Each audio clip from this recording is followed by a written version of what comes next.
Chapter 65. F***CK. Guan Shan felt that this was the only word that could perfectly express his feelings at the moment. 200,000 a month? You call this a welfare subsidy? Then how many people are receiving official salaries? He didn't even dare to think about this number, and this 200,000 was basically given to him directly without him doing anything. From an emotional point of view, Guan Shan even had the thought of this Xia Lei can't be a scammer, can he? But from a logical point of view, this was impossible. Guan Shan calmed down and thought to himself, now that things have come to this, the only explanation is huge hush money. Come to think of it, the Te formation often did this to prevent witnesses of paranormal events from telling the truth, who would complain about getting 200,000 a month for free. There was also a clause in the contract that stated that if any information related to the Te formation was leaked, the subsidy would no longer be provided. For the sake of money, no idiot would dare to leak it. However, it seemed that the Te formation's funding was really abundant. Then, there were two possibilities. One was that the higher-ups really valued this department, and the other was that this department was a high-risk occupation. Guan Shan felt that it was a combination of both, but the former was definitely more important. Stopping the spread of panic was actually a very important thing. For example, the famous water monkey rumor had caused a long period of social unrest in the last century, and even caused the suspension of production in some areas. Although he didn't know whether this matter had anything to do with the existence of the Te formation, this department must have a purpose to prevent similar things from happening again. Thinking of this, Guan Shan felt relieved. Xia Lei saw that Guan Shan was a little stunned, and then his expression kept changing, but he wasn't surprised. A hero was stumped by a penny, and it was the same for hero ability users. Xia Lei was quite confident in the welfare of ability users, but in exchange for this welfare, countless members of the Te formation were sacrificing themselves. Every year, there were at least 30 new ability users who were D-class or above. However, even with such a high salary, there were very few who were willing to join the Te formation. It would be a miracle if there were 5 out of 30. Most people, even if they had superpowers, only wanted to continue hiding in the crowd and live their lives. They would rather join some small organizations among the people than join the official Te formation. What was even more ridiculous was that among the 5 that joined, there might not be any ability suitable for combat. This was the current predicament of the Te formation. The Youhao group, which was in charge of the Hangzhou area, only had 50 paranormals in total. There were only 3 paranormals of Class C and above. They were the instructor Xia Lei, the captain of the first group, Gao Yi, and an ex-criminal of the fourth group. As for the killer bees, the top 10 worker bees were all C rank, and all of them had abilities suitable for combat. Although the killer bees were active all over the country, the Youhao group was already unable to deal with them when they concentrated part of their forces in one place. Even if they asked for help from other areas or their superiors, they wouldn't get a quick response. This was because other areas were also dealing with other ability users, and it would take some time for them to dispatch manpower. For example, the barrier master Screen, who was currently helping out, had rushed over from other places to help. She was only able to borrow Xia Lei's help because she used to be his partner. Although it was frustrating to say this, the fact was that people with powerful abilities were often more inclined to be criminals than heroes. Therefore, whenever they met someone with a chance, even if it was risky, they would try to get them to join the Te formation. They were really short of ability users who could fight. Xia Lei stretched out 2 fingers and solemnly repeated, 200,000 a month. If you're worried that it's fake, you can come with me to the branch to sign in and receive your allowance. It's not far. It's only half an hour's drive away. Guan Shan hesitated for a moment and said, okay. He asked Xin Dinghua to wait at the newspaper office and reported to President Li. Then, He drove with Xia Lei and the others to the Hangzhou branch of the Taiyan Formation. It was worth mentioning that when they went out and waited at the elevator, they met Lu Ping, who was going to the toilet. The young man who sat in front of Guan Shan's desk was very good at gossip. Lu Ping opened his eyes wide and looked at the few strong men beside Guan Shan, as well as Xia Lei, who was talking and laughing with him. His gaze focused on the military rank on Xia Lei's shoulder, and he had an expression that said, "I don't understand, but I'm shocked." The group quickly took the elevator and left.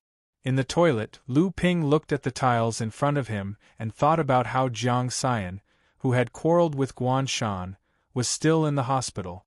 He suddenly realized with excitement, so that's how it is. F***ck, I spilled it. Therefore, on that day, everyone in the Hangzhou Evening News knew about the terrible rumor that Guan Shan had. The 3-year period is up. The Dragon King has returned and will soon take over a big family.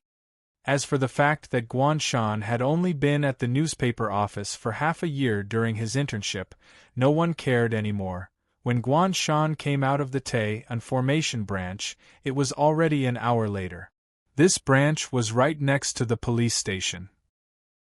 The Taiyan Formation badge was hanging on the door, and the words, "Serving the People," were written in large letters in front of the door. The facilities were not much different from ordinary government agencies, but the area was relatively small. It looked like an office, and no other Taiyan Formation personnel could be seen. The sun was shining at the entrance, and it was cold and cheerless. There was only a gatekeeper listening to the radio. Guan Shan's worries were basically gone when he arrived here. He was just a little puzzled as to why he had never heard of the existence of this branch before. The registration procedure was quite complicated, but the transfer of money was straightforward. Xia Lei personally sent Guan Shan back to the newspaper office. Before leaving, he gave him his mobile phone number and specially reminded him, "If you encounter any problems in your life or work, just call this number. Don't keep it in your heart and don't face it alone." The Taiyan Formation treats its members like a family. If you have any problems, just say it directly. He was like an old mother who was afraid that a naughty child would cause trouble. He earnestly and kindly reminded him again and again. Guan Shan's mouth twitched, and his expression was subtle. He felt that the other party was a little overly concerned, but he still said, "I will. Thank you very much." Xia Lei nodded and heaved a sigh of relief, as if a load had been lifted off his mind. Then, he glanced at Shen Dinghua, who was standing at the entrance of the building, and his heart tightened again. This matter is not over, it's just the beginning. Xia Lei sighed and drove away. Guan Shan walked over and took the umbrella from Shen Dinghua's hands. He opened it to help block the sun and turned on the navigation on his mobile phone. Did the president say what the content of my fire protection topic is like? Do you want to edit it? Shen Dinghua blinked and smiled. No, she's quite satisfied. After finishing the copywriting, we can hand it over to the art department. Really? That's pretty good. With Brother Peng's help with the copywriting, it shouldn't be a big problem. Guan Shan nodded and showed the navigation interface to Shen Dinghua. Next, let's go to the house of the nailhouse's wife to take a look. PS1. Clang clang, full of vitality. PS2. Thank you to Bailey Qingfeng, Xingyu Li, Shuyu 2020807052827214, Phone Kong, and Ending for your tips. Chapter 66. The holdout Qin Deguang was the only resident in the apartment near Zhao Hong's house. Because he refused to move, the demolition office and various media came to harass him. His wife and daughter were so annoyed that they ran to their parents' house to seek refuge. But even so, Qin Deguang still refused to leave. He stubbornly drew a circle in 704. According to the people who tried to communicate with him in the past, this guy claimed that he had stockpiled food at home for several months and vowed to fight the demolition authority to the end. But someone calculated that with the average usable space of this apartment, he could only store food for 2 months at most. Moreover, before the demolition, he had no record of going out to buy. What about hoarding food for a few months? It must be a bluff. He did stockpile food, but it was definitely not that much. So during this period of time, no one gathered near the apartment. Anyway, when Qin de Guang ran out of food, he would naturally have to come out.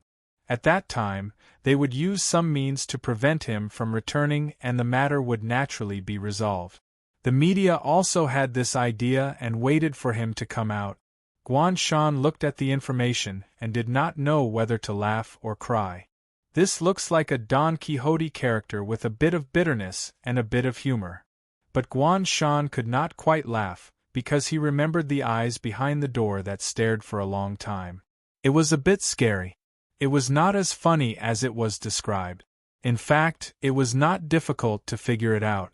How could a person who had been in a closed environment for a long time, constantly harassed, and even abandoned by his friends and family, not have any abnormalities? This Qin de Guang, could it be that there is something wrong with his mind? The more Guan Shan recalled the scene, the more he felt that Qin de Guang must have stared at him from behind the door for a long time, silently watching his various actions outside the door.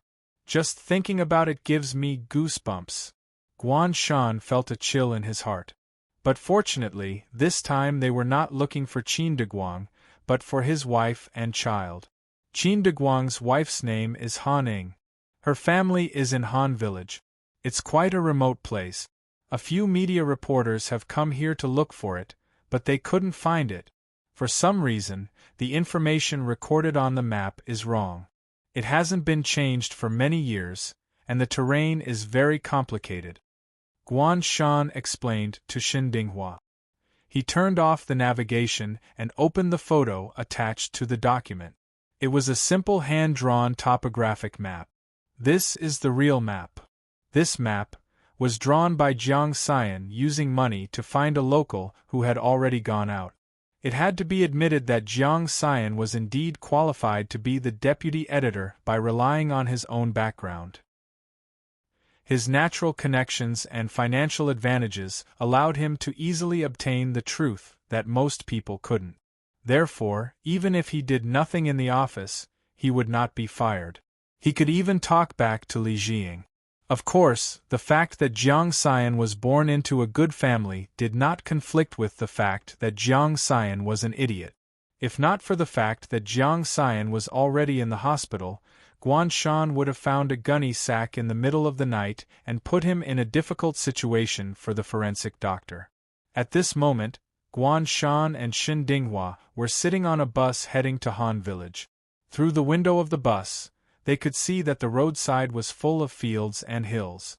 After 3 hours of trekking, taking the subway and the bus, they crossed several districts before arriving here. Xiao Shan, look, there's a kitten over there. Xin Dinghua came over and pointed outside the window. On the ridge of the field not far away, there was a dragonly cat sitting there. It licked its paws, shook its ears, and looked over. It actually had the rare heterochromatic pupils. However, it was not as beautiful as the expensive breeds. One of its eyes was light brown and the other was black. Guan Shan was stunned. It's quite a cute kitten, but it should be raised by someone. Its fur looks very shiny. Xin Dinghua looked at the cat and smiled. Xiao Shan, let's raise a cat in the future, okay? Guan Shan nodded casually. Okay, an orange cat is pretty good, just like you. Xin Dinghua puffed up her cheeks and stared at him. Are you trying to say that I eat too much? Guan Shan said very calmly. I'm saying that orange cats are as cute as you. What are you thinking? As they chatted, the bus arrived at the station. The two of them got off the bus and followed the hand-drawn map. After a while, they finally found the entrance to Han Village deep in the bamboo forest. The village in front of them looked a little rundown. The road was not paved with cement. It was a mix of sand and dirt. Most of the houses were single-story, brick and tile houses. There was moss on the walls and all kinds of telephone numbers for advertisements. There was almost no one on the road, but they could hear dogs and poultry barking. It doesn't look like it's isolated from the world. Guan Shan looked at the telephone poles in the village. There was electricity and mobile phone signal. This place could only be said to be a remote place. There might have been a rural tourism development, but it was ruined by the lack of updated maps. Click. Xin Dinghua took a picture with her camera. Guan Shan looked and was stunned. In the corner of the house in the picture, there was a dragonly with heterochromatic pupils. Guan Shan's pupils contracted. This cat, isn't it the one on the ridge? A dragonly with heterochromatic pupils was so obvious that it was impossible to mistake it. However, when Guan Shan looked up, there was nothing in the corner. His eyelids twitched. This Han village was at least 1 or 2 kilometers away from the field. They had taken the bus here. How did this cat get here? It's another cat. Sure enough, Xin Dinghua also noticed this. Then she smiled and said, "Does it know the shortcut? It should be a cat raised by someone here." Guan Shan thought about it. It did make sense. No matter how fast the bus was, it had to go by the road. A cat could take a shortcut. Okay, a local cat, very strong. He thought that he was overthinking. He walked in and said, "Let's find out where Han Ying's family is. We can ask a villager." The two found an old man passing by without much effort. "Han Ying," the old man mumbled. He thought about it and said, "Oh, you mean Han Liangjuan's daughter? She got married a long time ago." Guan Shan nodded immediately. "Yes, we are her friends. She got married, but we heard that she went back to her family with her daughter. We came to find her." Back to her family? The old man was stunned and frowned. When did this happen? Why haven't I heard about it? Guan Shan was also stunned. Think about it again. She should have gone back to her family. The old man waved his hand and said confidently, "No way. Han Village is not a big place. Everyone would know if someone went in and out. I don't know. That means that no one came back." He pointed in a direction. "If you don't believe me, you can go to her house and see.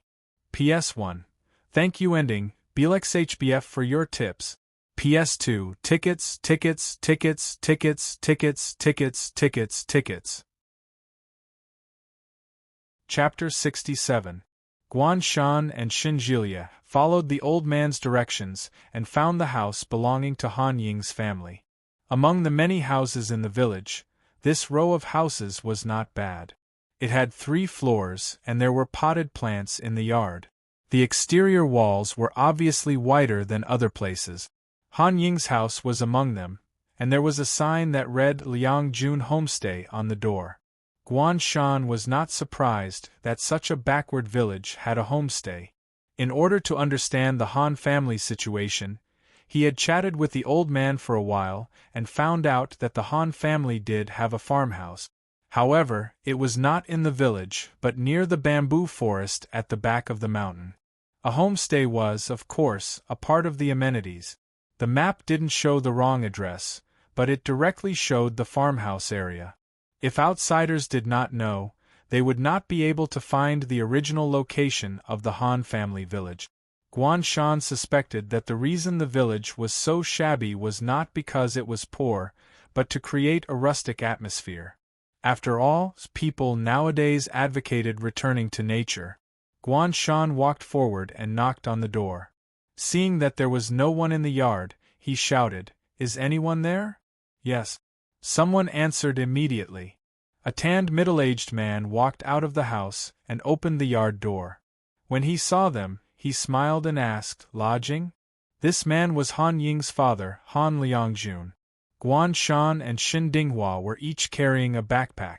Xin Dinghua even had a camera. They were indeed no different from other backpackers who came to stay. Guan Shan saw that it was getting late, so he said, "Lodging? How much for a night, boss?" Han Liangjun stretched out his hand and said, "Cheap, 50 yuan per person will do."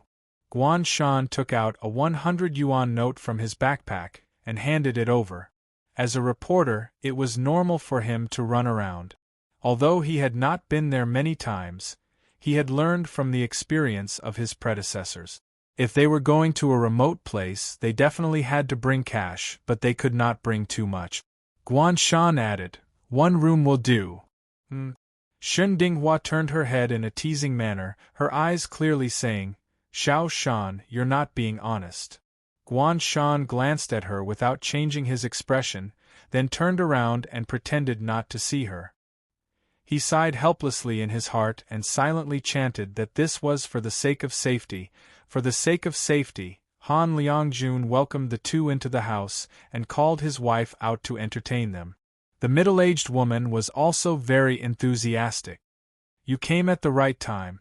I haven't cooked yet. I'll cook for the two of you later."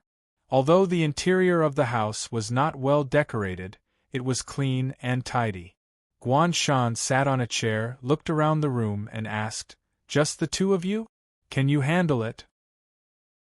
Han Liangjun poured 2 cups of tea and said, "Sigh, there aren't many people here.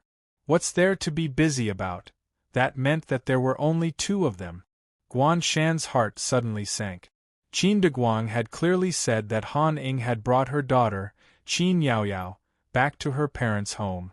And since he said that, there had been no sound of a woman or a child in 704. This meant that Han Ying and Qin Yaoyao were indeed gone.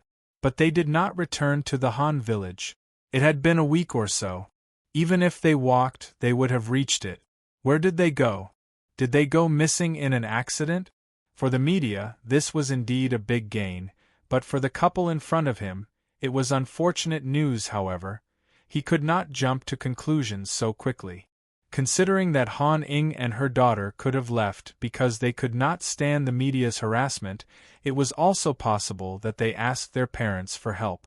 Guan Shan pondered for a moment and said, "Actually, we were introduced by Han Ying. She said that she would be at home. Why don't I see her?" "Ying?" Han Liangjun was stunned. His expression changed for a moment. "Isn't she in Binjiang? Why is she here?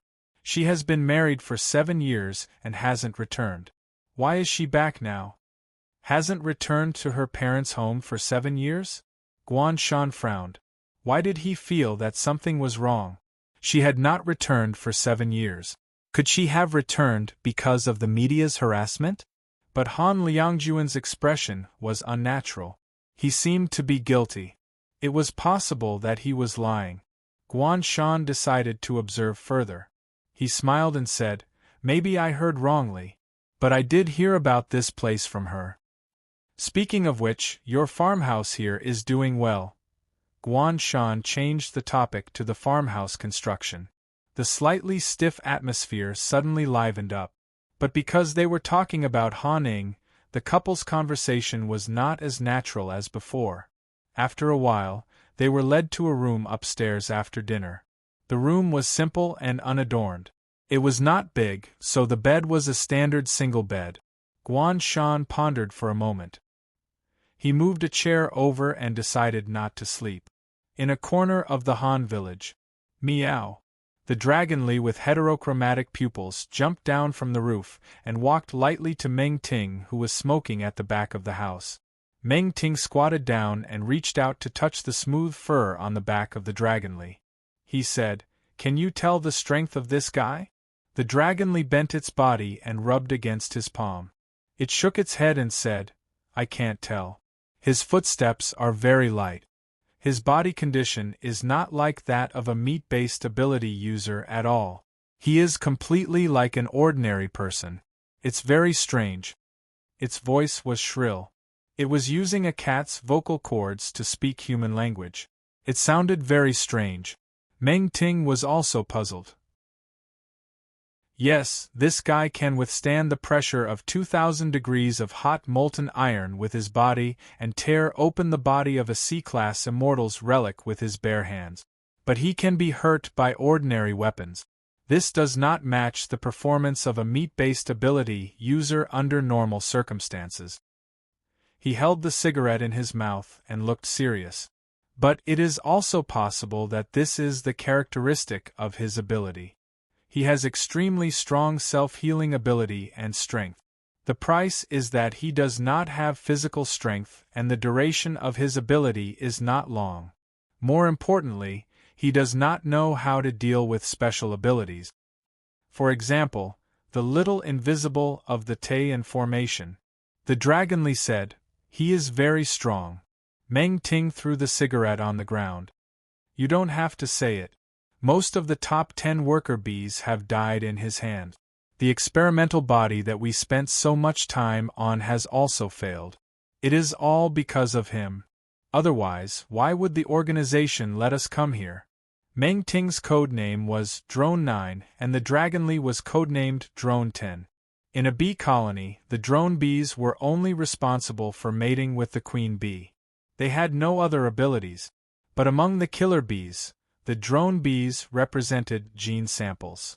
The most important raw material for all the prototypes of the sublimation sugar and the artificial experimental body of a meat-based ability user was the blood of the drone bees. Because their abilities were superior enough and their abilities were strong enough to be used as samples. But now, they were going to kill a meat-based ability user who did not have an energy rank. PS1. Thank you to the face blind and road addict Delon Go. I have a 50/50 chance with God's retribution, and book friend 20170916125508415 for their tips. PS2. Double monthly ticket tomorrow is the last day. Autumn Pear Cream, eager. Chapter 68. In order to deal with one person, they sent out 2 drones. The organization really values this Guan Shan a lot. Meng Ting stamped out the cigarette but under his foot and crushed it. Meow. Lily licked its paws. I still think they don't value him enough. He almost killed all the worker drones by himself.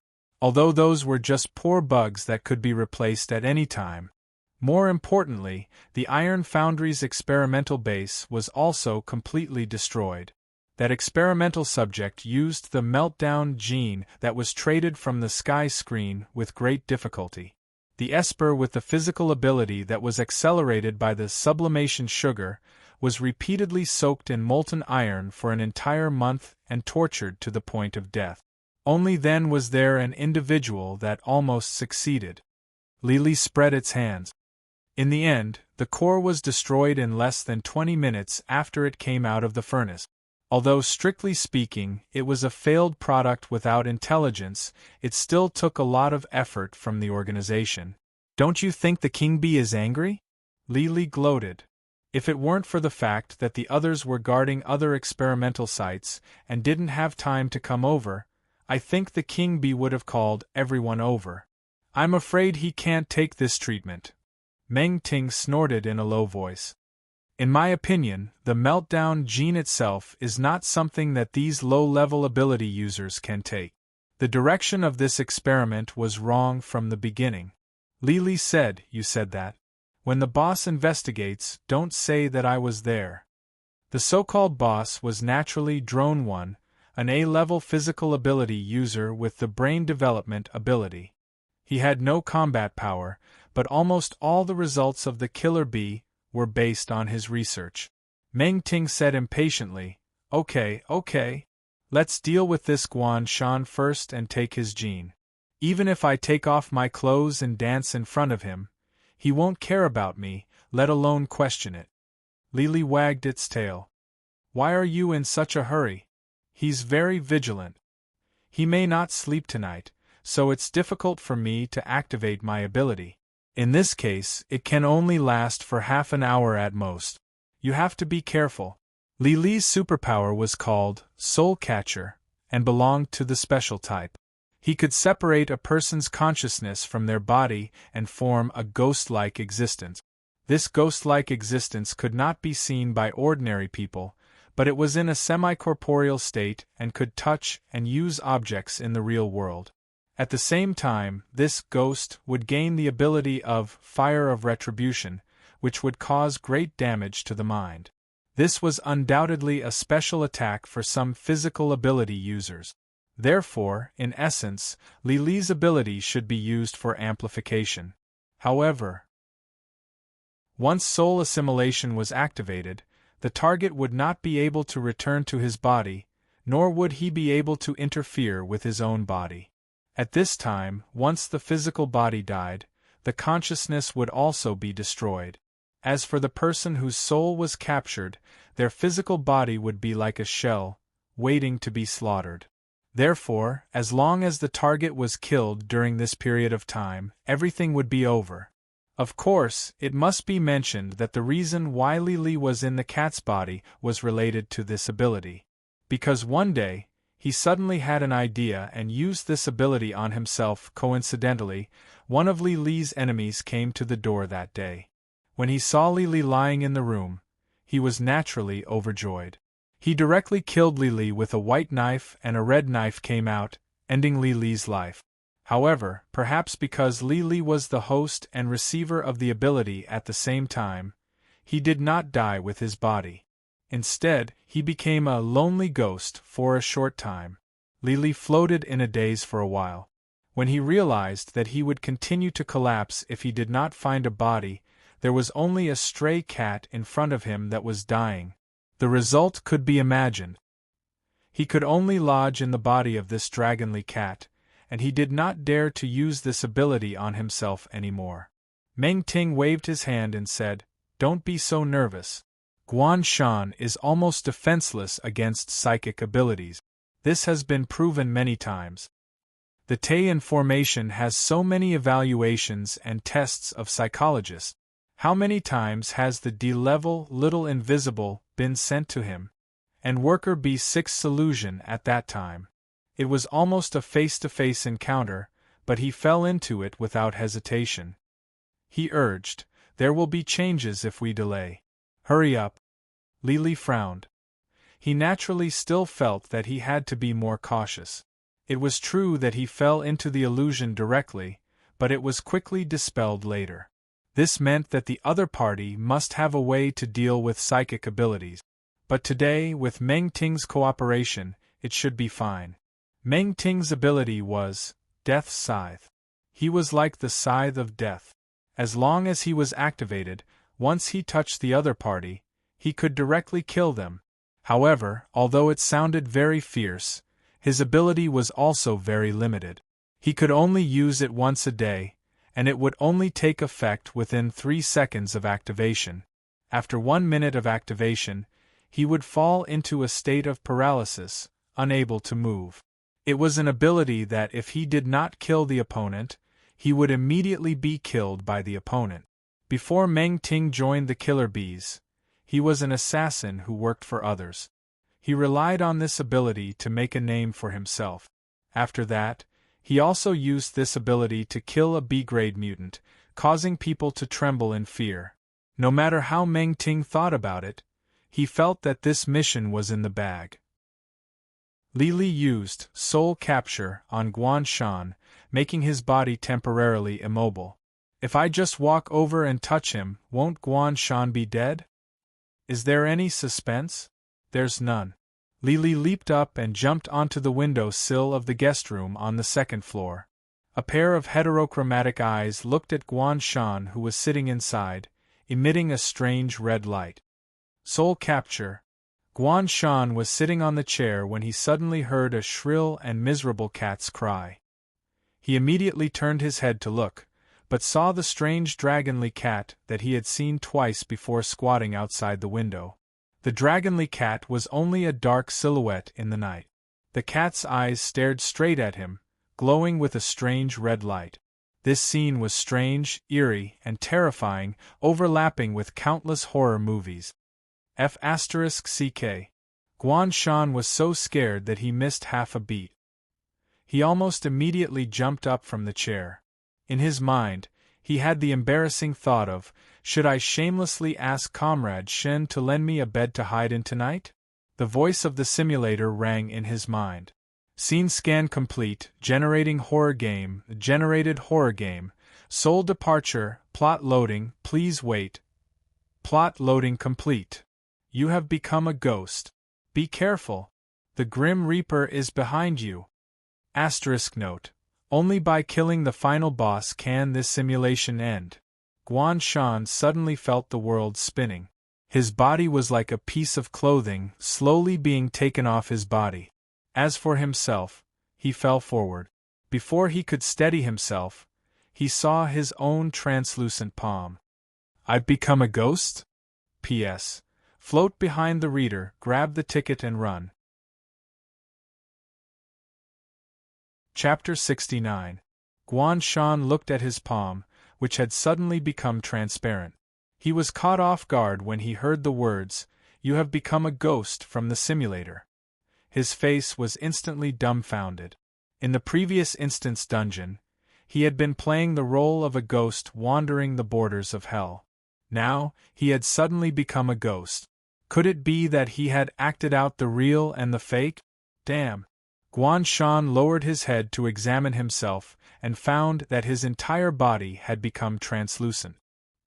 He felt as light as a feather and his feet were not touching the ground. Additionally, he turned his head and saw his familiar yet unfamiliar face. However, it was him who had fallen asleep on the chair with his eyes closed. If he were to cosplay as Maori Kagoro in this state, it would definitely be a godly return. With just one glance, Guan Shan felt that something was amiss. He fell into deep thought. After another glance, he was suddenly enlightened. Damn! Why is the HP bar on my main body? Guan Shan stared dumbfoundedly at the HP bar floating above his body. At that moment, the HP bar in the upper left corner of his interface had disappeared. It had moved to the top of his main body and became the HP bar of his main body. Guan Shan was puzzled. What is the meaning of this? According to this plot setting, didn't I become a ghost? Why is my main body not dead? As he was feeling puzzled, his surroundings rapidly changed. The walls transformed into cells made of human limbs, while the floor beneath his feet transformed into layers of sticky blood pools. The end point was the chair that Guan Shan's main body was sitting on. The chair had transformed into an execution chair with shackles. An empty rope hovered above it and the long rope extended to who knows where. It was as if Guan Shan was going to be sentenced to death immediately. Guan Shan pondered for a moment and roughly understood what this scene meant. I am indeed not dead. However, the Grim Reaper could not bear to see a scourge like me. So, he decided to execute me first and report later? Before I die, his soul will be captured first. Then, he will kill my body. It's impossible for me to run away with my body, so this time, I need to fight in this area and protect my body. What kind of crime did I commit to deserve this VIP treatment? Just as Guan Shan was about to grumble, his heart suddenly skipped a beat. He wondered if there would be any negative effects from his current state. After all, she was already a ghost. Could it be that she couldn't touch physical objects? He immediately checked his equipment column and found that his weapons were not locked. The only two items that were marked as unusable were a neural magnetic field, temporary, and the special metal pieces that came with it. He was immediately relieved. Guan Shan nodded. That's understandable. After all, I'm a ghost now. I don't even have a brain, so where would my nerves come from? It won't affect me much. However, there seems to be an additional status. Only then did Guan Shan see the prompt that followed the opening remarks. You have received Hellfire status, temporary. Guan Shan explained the details. Fire of Karma effect, additional accumulated monster kills * 10% damage, current monster kills, 75 description, what can't kill you will only make you stronger. Guan Shan was very pleased. That's an increase of 5 points each time. It's better than nothing. At least it's a buff. By the way, why haven't the monsters come yet? Guan Shan suddenly looked around with some doubts. This dungeon was obviously a tower defense dungeon. He was prepared to fight at any time, but it had been a while and the monsters still hadn't come. The walls and windows of this cell had been sealed. The only way the monsters could enter was through the cell door. According to the plot prompt, that's indeed the case. The Grim Reaper is behind me.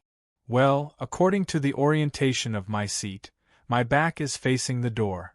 Guan Shan felt that the difficulty of this boss must be too high, so it gave him enough time to prepare. Naturally, he had to make good use of it. Guan Shan analyzed it carefully and found that some of his skills could not be used. For example, skills that were linked to health points and healing accessories were all useless because of the transfer of health points. Guan Shan finalized his strategy. If that's the case, it means that I'm invincible now. Then, I'll go all out. He took out his weapons, a Glock in one hand and a chainsaw in the other. Then, he directly replaced Healing Talisman with a Strange Mark. Since he had become a ghost, it meant that this dungeon should be a ghost-type dungeon, and the Grim Reaper was one of them. Strange Mark effect, unknown description, a metal mark that looks different from all angles. Some beings that don't belong to this world avoid it. Guan Shan looked at the mark that appeared on his spiritual body's clothes and touched it. It was still cold. Although the effect is unknown, the description is very clear. Anyway, it should mean that there's a chance to avoid damage. Then, he put on the Mask of Pain. The texture of the mask was soft and had a texture that was close to skin. However, it was wrinkled like a clown's face. The thick makeup was pale and strange. His cheeks and nose were painted red. The corners of his mouth were pulled down, and blood-red tears flowed down his eyes. The two, magic pattern drawing, that are related to health points are useless. The remaining one is to reduce damage and the other is to become lucky. Guan Shan pondered for a moment and decided to use the Become Lucky option depending on the situation. After all, he could still use the Uksidagarba statue's shield to reduce damage. It was a good opportunity to test out the effect of this metaphysical buff. Okay, there's still the most important step. Guan Shan set up a beast trap at the entrance of the cell. He was sure that the monster would receive a big surprise once it entered. Perfect. Guan Shan took a deep breath and readied himself. He stood facing the door, ready for battle. Done. Lili jumped down from the windowsill and licked its claws. It turned to Meng Ting and said, "Go, I'll leave the rest to you." It muttered, "This guy really didn't have any resistance before he was soul-sucked. It seems that the information is true. He really has no way of dealing with the trait type." Meng Ting sneered, "What did I say? You just wait here. I'll go up and kill him in 5 minutes."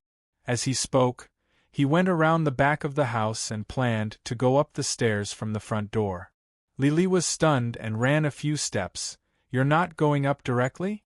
Meng Ting waved his hand and leisurely pushed open the door of the Han family's courtyard. "What's the hurry? It's not gentlemanly to climb the wall." Isn't this Guan Shan very arrogant? He killed half of the worker bees alone and destroyed an entire experimental site. Meng Ting looked at the room on the second floor and revealed a cruel smile. The murderous intent in his eyes was almost shooting out a cold light. "Then I'll be in front of him.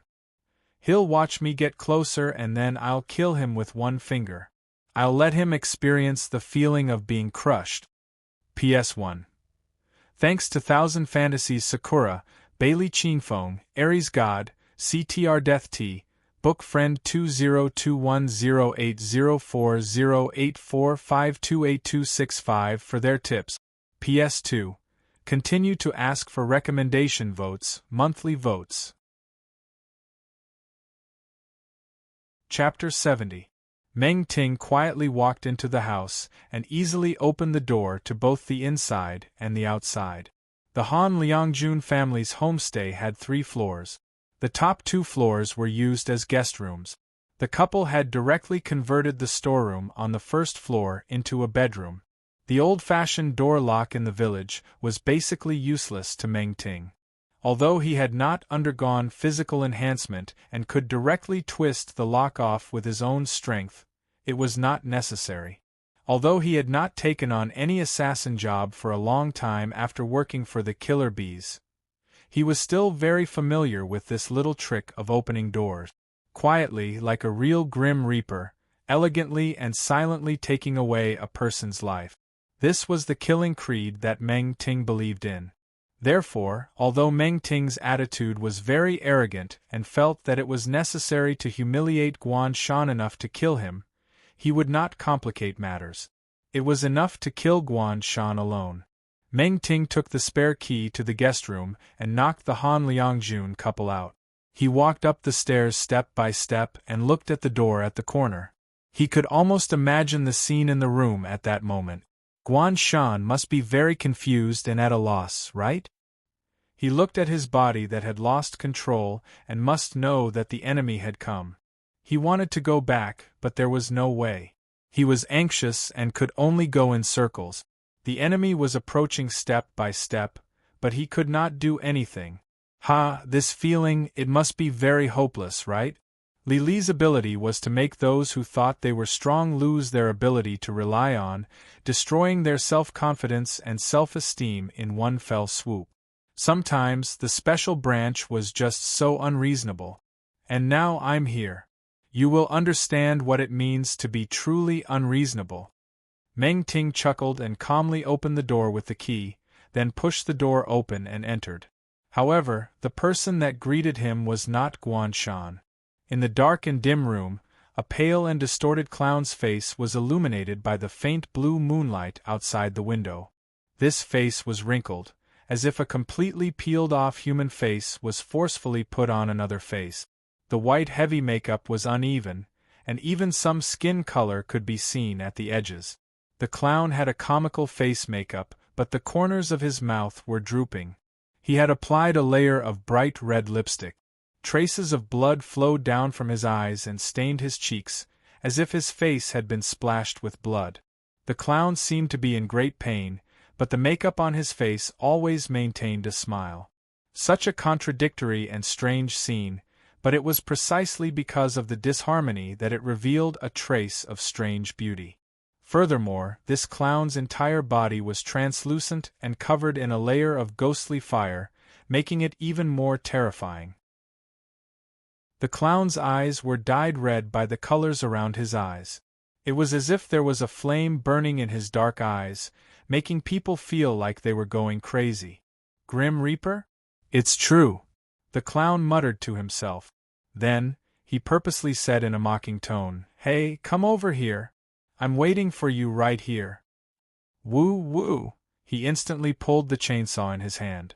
The high-speed rotating gears with sharp spikes rubbed against the air, making an extremely terrifying whistling sound.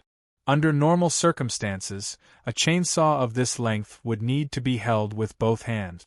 However, he used one hand as if it was his own arm, and the other hand was holding a pistol.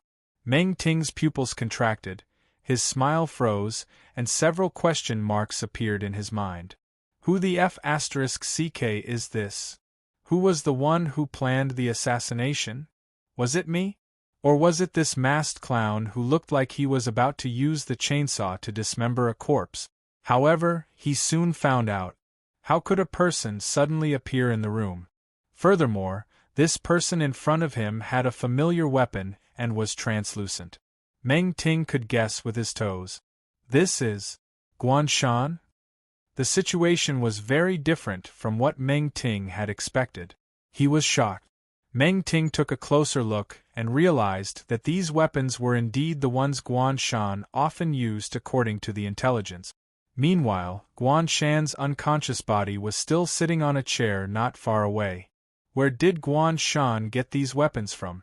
Unless he explained it himself, perhaps no one would know. However, one thing was certain. He was calmer than Meng Ting had imagined. Not only did he quickly master the body of consciousness, he did not even know what was going on. In the case where he was only a body of consciousness, he was able to use his signature spatial ability and take out his weapon to wait for him. Logically speaking, after the body of consciousness was separated from the body after the soul snatch, he would not be able to use his ability. Meng Ting quickly hid the shock in his heart and forced a sneer. It seems that I have underestimated you. To think that you have this ability.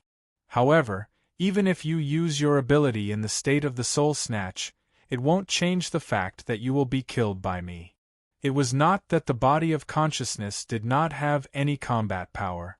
However, because it was only a translucent body, its strength and speed would be greatly weakened. In most cases, it would be equivalent to having none. As long as he could get close to Guan Shan's body in an instant and touch him, then Meng Ting would win. Moreover, Meng Ting had a special item that targeted the body of consciousness. It seems that he knows this too. So, he deliberately set up a diversion and wants to play the empty fort strategy to make me retreat? Impossible. Meng Ting took out a quaint bronze bell that he had already equipped and shook it as he walked toward Guan Shan. Ding ling ling. This bronze bell was called the Soul Snatch Bell. Li Li's ability was named after this bell. Some of its functions were very similar to Li Li's ability. It could interfere with the body of consciousness and even make the body of consciousness leave the body. However, the duration was relatively short. Most of the time, it could make people lose their minds and their souls scatter. For the body of consciousness that had lost the protection of the body, it was very fatal. Ding ling! Meng Ting shook the bell twice before he lifted one leg and stomped on the floor aggressively. Then, a loud paw sound was heard. A giant trap suddenly appeared on the ground. A total of 4 torsion springs were instantly triggered. 2 ferocious metal semicircles full of huge spikes suddenly closed. Meng Ting was stunned. What? Like a shark that had caught its prey, the spikes that were embedded with each other overlapped and instantly pierced through the muscles and bones of Meng Ting's calf.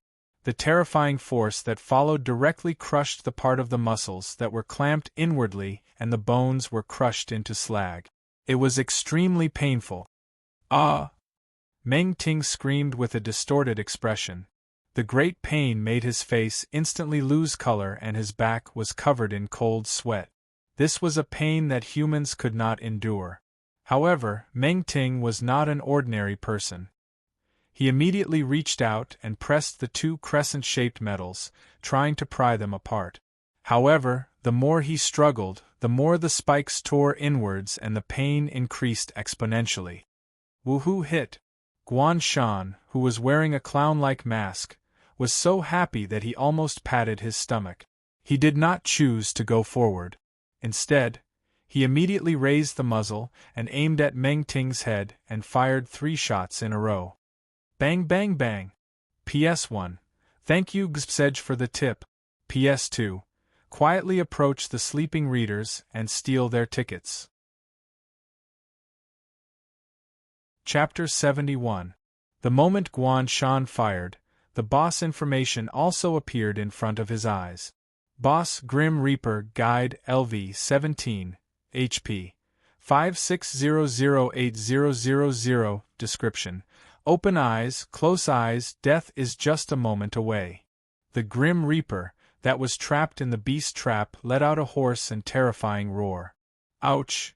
It had a shriveled face like a skeleton, pale eyes that burned like willow, the wisps, a long neck, and a huge body that was far bigger than the door frame. Its body was made up of countless small limbs, hands, feet, hair, skin, and bones. It was as if they were mixed together in a blender, messily pieced together into a body and 4 larger claws. At the same time, there were many extra parts on its body that were not integrated. They grew out like the branches on the branches, and they were alive to climb the walls of the prison around it. Therefore, its overall shape was more like a giant beast with a bowed body, but it was covered from head to toe with a gorgeous and noble black shawl. It was as if it was emphasizing its identity as the Grim Reaper. At least when it pushed the door open and reached in, Guan Shan also thought that it would be the traditional image of the Grim Reaper. Skeleton, black robe, scythe. Who knew that the arm that pushed the door open was actually just an accessory? As for the scythe-shaped sharp bone spurs that stretched out from both sides like the mouths of insects should be the scythe. It could be said that it was very abstract. One of the Grim Reaper's huge claws hooked a pitch-black bell. When it shook, it made an unusually ear-piercing sound like a scream. although the beast trap set by Guan Shan interrupted the sound. The two sounds just now made him feel seriously uncomfortable. Guan Shan was not happy for long before he felt nauseous. He felt that his internal organs were churning. He only felt that he was hit by a road roller that fell from the sky. Although there was no pain, he could still feel the distortion and displacement from the inside. More directly, his translucent body was blurred at this moment as if the signal was bad. That bell is a weapon against ghosts. Guan Shan immediately came to this conclusion. He felt a little resentful. Luckily, I was cautious enough and didn't really think that I was invincible. This dog simulator is really full of traps. At this moment, he was incomparably glad that he had predicted this move in advance, maximizing the opportunity for himself to deal damage. Otherwise, if the Grim Reaper continued to ring the bell, Guan Shan's ghost body might directly collapse. He was extremely quick-witted. Bang bang bang bang. Thinking of this, Guan Shan did not stop. He continued to fire, especially aiming at the claw with the bell. A series of explosions rang out. Amidst the flames, a series of damage values appeared. Coupled with the burning effect, the boss's HP was reduced by another 1,000. The Grim Reaper howled. Its deformed and abstract body swayed left and right as it struggled violently. At the same time, it stretched out its claws in an attempt to pry open the trap. In the middle of its body, there was a slender baby-shaped skeleton embedded in it. The baby's dark and hollow facial features elongated. It stretched out its tiny arms and took out a heart from its mouth. It held it up and merged it into the Grim Reaper's body. The wounds on the Grim Reaper's body were instantly healed, and its HP also jumped back a little. This guy can heal on its own? Guan Shan's pupils constricted. He thought quickly. A level 17 boss with only 8,000 HP. It's normal for it to have some other tricks up its sleeve. But compared to the female swordsman from the other day, its attack power must be ridiculously high. Once it gets close to my body, it's very likely that I'll be killed instantly. But the mask of pain needs to be damaged for it to take effect. Do I have to wear it down bit by bit? Guan Shan immediately rejected this idea. The beast trap only lasted for 10 seconds, and it was about to disappear. Guan Shan was now shooting at the Grim Reaper's weak point.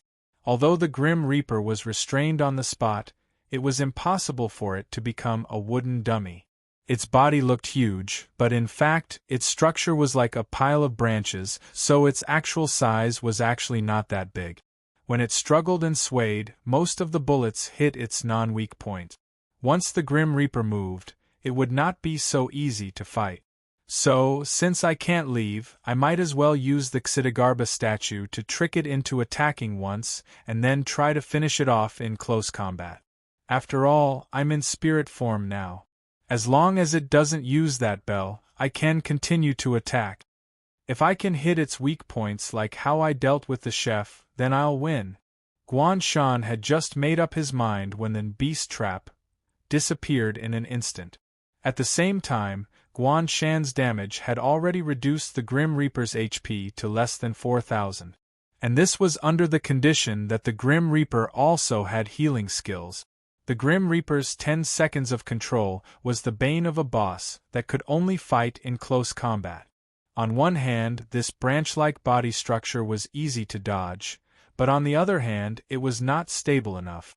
Of the 4 claws of the Grim Reaper, one of its hind claws was restrained by the trap, and now, one of its front claws was directly broken by Guan Shan's concentrated attack. Clang! Clang! The bell and its front claws fell to the ground together, and the burning ghost fire in the Grim Reaper's eye sockets suddenly rose. It roared and directly pushed open the door, rushing over at an extremely fast speed.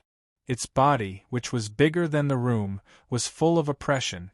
The Grim Reaper, who had lost its shackles, was like a shadow, and with a swoosh, it arrived in front of Guan Shan. Guan Shan did not seem to have time to react, and just like that, The Grim Reaper passed by him without blocking it.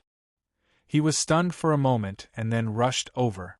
The Grim Reaper leaned back, and its shriveled face was filled with ferocious killing intent.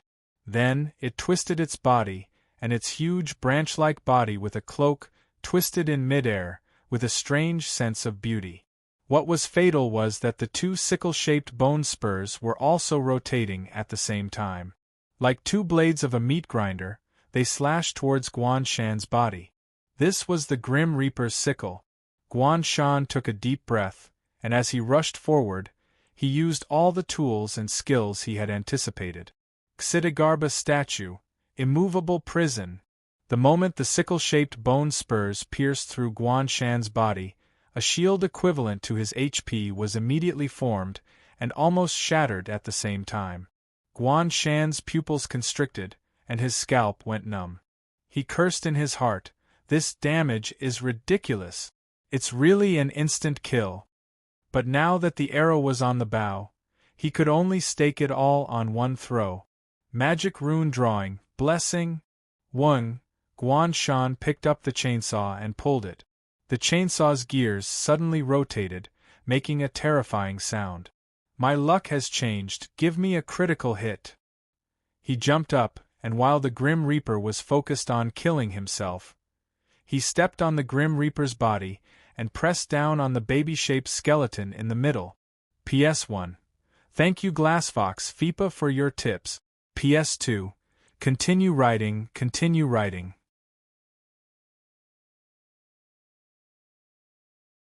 Chapter 72. Meng Ting had never thought that he would fall into such a trap. When he was caught in the trap that suddenly appeared, he knew that he must have fallen into a trap. This arcanist without an energy rank was not as flustered and helpless as he had imagined. On the contrary, he seemed to have come prepared. This is impossible. Meng Ting felt that he had really bumped into a ghost and could not figure it out. He is so King calm and steady. How could he be so easily soul-taken? Mental abilities were very idealistic. This did not only apply to the arcanist, but also to the person who used the ability. For abilities like no sense of presence and soul-taking, it would be fine if it was an ordinary person who was directly affected. This was a very normal phenomenon. However, as an arcanist, when they awakened, it meant that their willpower was stronger than ordinary people's. They naturally had a certain level of resistance to such abilities. However, Guan Shan acted like an ordinary person. This meant that he had even less willpower than ordinary people. Shouldn't this kind of person be tough on the outside but timid on the inside? Shouldn't he be brave but not astute? Based on his experience and Guan Shan's various previous achievements, this was what Meng Ting thought. In the end, Guan Shan directly acted out a wave of self-contradiction. As such, under the extreme pain, Meng Ting had a very absurd idea. No energy rank and no resistance to special abilities. Could it be that he has no arcanist and is really an ordinary person? However, this idea was simply nonsense. Guan Shan had even used a space-type ability in front of him. How could he be an ordinary person? So, he is actually using himself as bait. He probably fell into a trap to make me lower my guard and then take the opportunity to ambush me. What a ruthless guy. Meng Ting tried to think to keep himself awake. At the same time, he tried his best to dodge Guan Shan's bullet. Although he did not have a physical ability, his body had been modified. His reaction speed and strength had reached the level of a weak D-grade. Although he could not dodge all the bullets, it was not a problem for him to dodge his vital parts. The problem was that Guan Shan's bullets were incendiary bullets. Not only would they explode, but they would also be covered in liquid incendiary. The wounds on Meng Ting's body had been injured twice. Needless to say, the pain was unbearable. What was even worse was that he had lost a lot of blood. His stamina was rapidly depleting, causing his movements to slow down. There were a few times when he was almost hit in the head. Seeing that the situation was not good, Meng Ting gritted his teeth and took a deep breath. He took out a small syringe that was about 10 centimeters long and injected himself. This thing was given to him by the organization. It belonged to a series of experimental products called Shenhua candy. Compared to the sublimation sugar for ordinary people, this thing for paranormals was called concentrated sublimation liquid.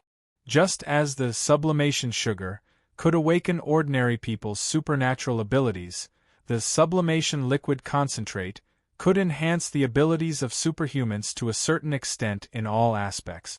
It could even allow Meng Ting to use his ability twice. It was a powerful potion that combined healing and strengthening.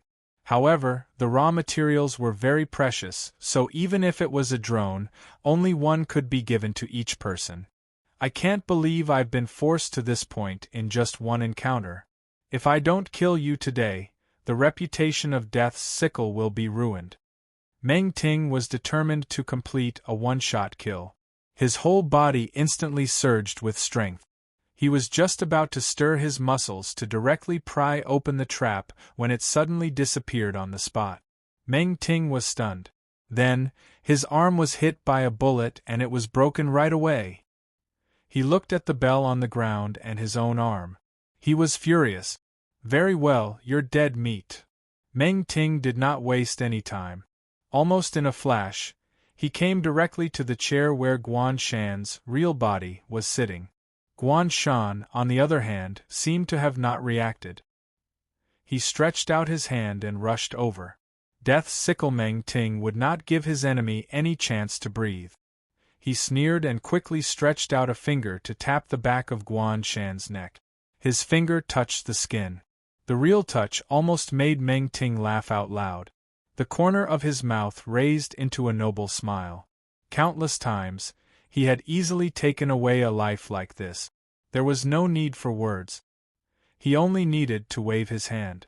Meng Ting was very familiar with the following process. In reality, his ability was not instant death on the surface. There was a process to it. First, it was aging. The process of rapid aging was condensed into this moment. Then, it was rotting. The body rotted on the spot like a normal corpse and finally turned into ashes.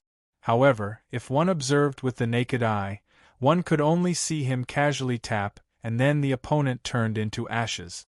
Meng Ting was looking forward to the feeling of Guan Shan turning into ashes in his hands. However, in reality, nothing happened.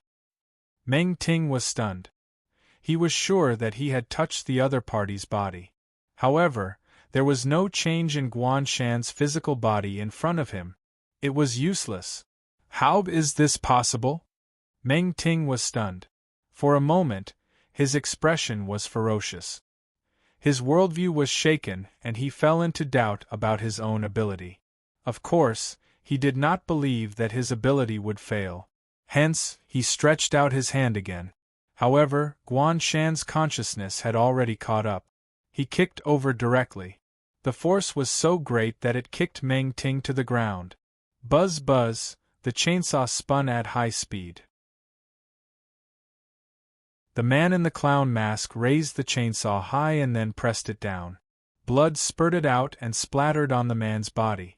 It merged with the 2 blood marks on the mask. 3124, an extremely huge blood-red number, appeared in front of Guan Shan's eyes. It was the critical hit he wanted. The blessing runes can really increase luck. Guan Shan was overjoyed. At this moment, his body was covered with white runes, emitting a faint light. In front of him, the baby-shaped skeleton in the middle of the Grim Reaper's body had been cut in half by his chainsaw. The high-speed chainsaw was still stuck in the monster's body. The effect of the poison ointment had also taken effect. It was being reduced by an increasing percentage. Victory was in sight. However, in the next second, the broken limbs of the Grim Reaper that had been kicked to the ground were restored instantly. The wounds were also healing rapidly. Guan Shan watched as the health bar that had been reduced to the bottom was restored in an instant. His eyes widened and his heart sank. F***CK. 2 health bars, what the hell is this? Haha, do you think it's over? Meng Ting suddenly opened his eyes and sneered. The effect of the concentrated sublimation liquid was only now taking effect. All the wounds on his body healed immediately. He reached out and grabbed the bell at the door. The bell flew directly into his hand. The powerful mental strength that was temporarily granted by the potion even allowed him to possess psychokinesis. Meng Ting stood up again and shook the soul-sucking bell. Ring, ring, ring. Guan Shan once again felt the feeling of being run over by a road roller. His face was ashen and his head was dizzy. His whole body felt like it was on the verge of falling apart. It's over. His mind was scattered and he could not help but want to vomit. In front of him, he saw the Grim Reaper raise its scythe again. On Guan Shan's body, which was flickering like a blurry signal, the white runes became clearer and clearer. You have attracted the gaze of the Void's eyes. The simulator said so. PS1.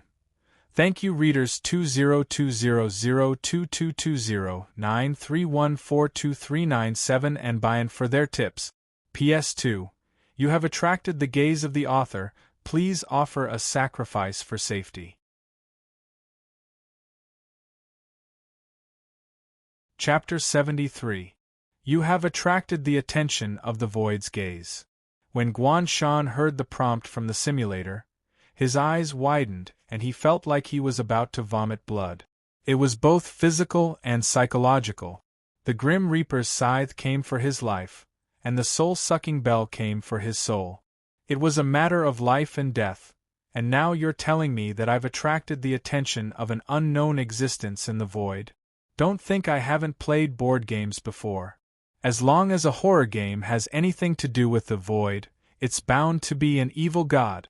Being peeped at by an evil god, look at this word, is it a good thing? You call this getting luckier? I'm really %% yen. Guan Shan cursed in his heart.